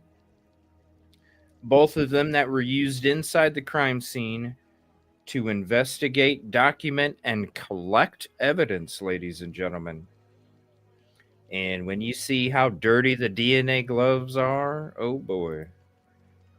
Talk about fruit from the poisonous tree. That's what it is. there has been arguments about the collection of the trash, which identifies. Right. One trash can was not checked because it was already picked up and taken to the landfill. By the time the cops got there, they were only able to check 2 out of the 3 dumpsters in that neighborhood. And they never went to the landfill either. They just let that other one go. I wouldn't be surprised if the weapon is in that dumpster and then it was dumped in the landfill and they never checked it. And the weapon is still possibly chilling in that landfill. And good luck trying to find it now. Imagine 2.5 years later, if you know how a landfill works, that thing's gone. It's buried. Goodbye. See you later. Good luck. As his father, which gives probable cause to arrest Brian and then to collect DNA and match to the knife sheath. Now, if I can get out that garbage. I hope it does, Crimes. I hope it does, because like I said, fruit from the poisonous tree right from the beginning. And you see them all in that video link I dropped. You see the inside. You see the outside. You see who's doing what on the outside. You see who's doing what on the inside. Dangerous. If I can't show up to trial, I can't make the connection to the father. That's why I bring up the DNA contamination in the OJ case. Me and Andrew D. Myers talked about it yesterday. I need to make a little clip out of it. When it comes to that, the DNA dirty glove, how they mishandled the crime scene, talked about it with Yoli too. Not good. I don't have probable cause to Not get good. DNA from Brian to connect it to the knife sheath. Yeah, so that isn't brought to court. So there's an example of the poisonous tree and the fruit that comes from that tree. Yeah. Kohberger is currently being held here at the Ada County Jail. So Brian Kohberger is remanded to custody without a bond. That is very common in cases like this, but most cases are not as severe. They're not as violent. You don't have this flight risk, so you get bond. But you have very violent crime, a lot of media attention. You have a flight risk. The person may be a danger to the community. In those cases, you got to stay in jail to your trial.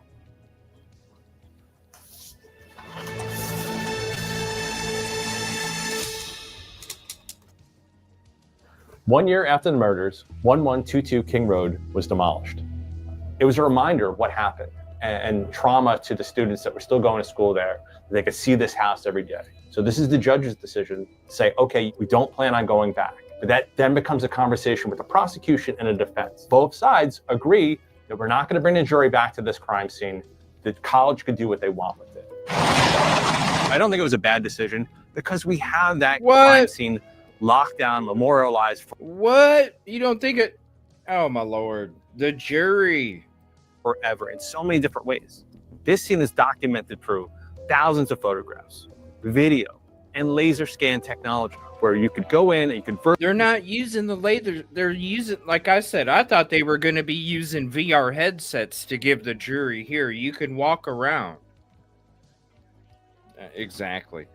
Like, you can walk around with the VR headset.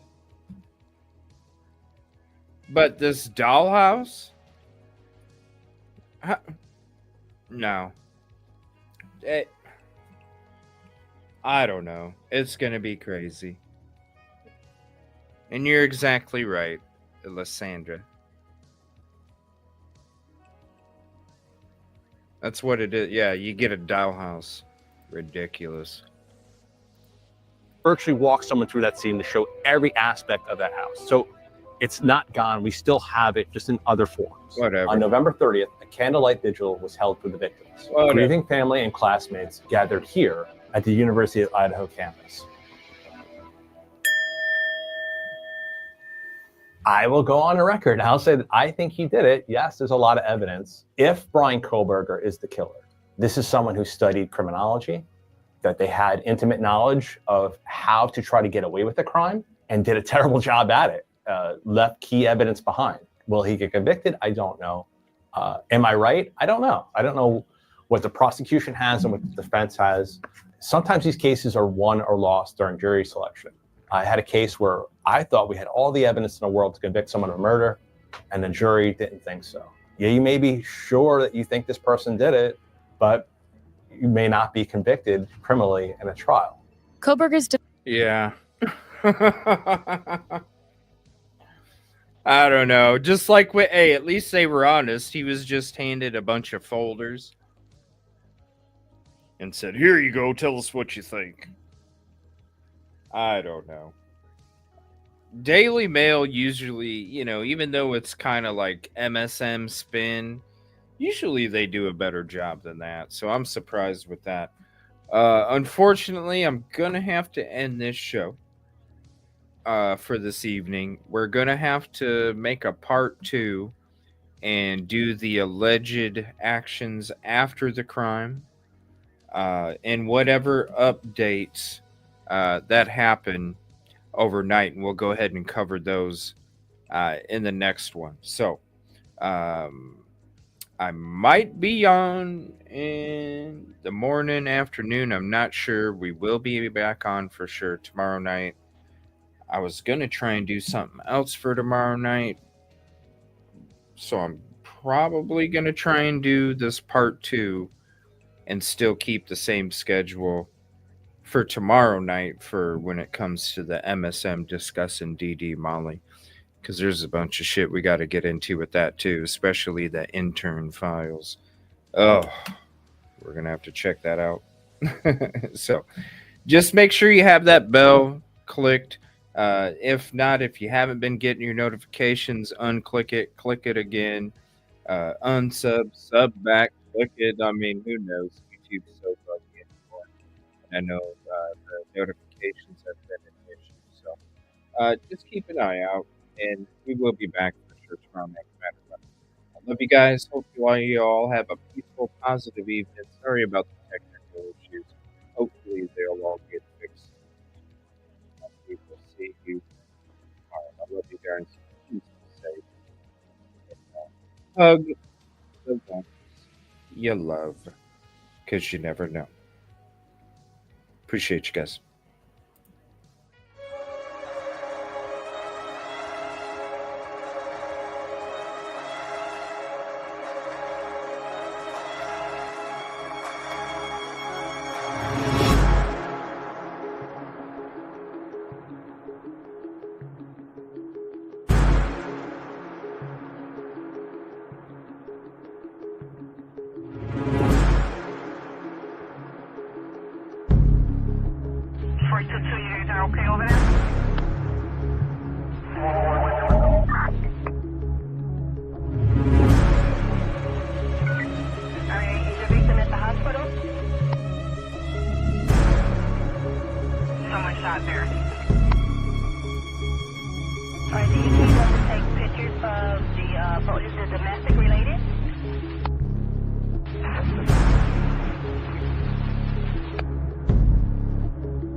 10-4.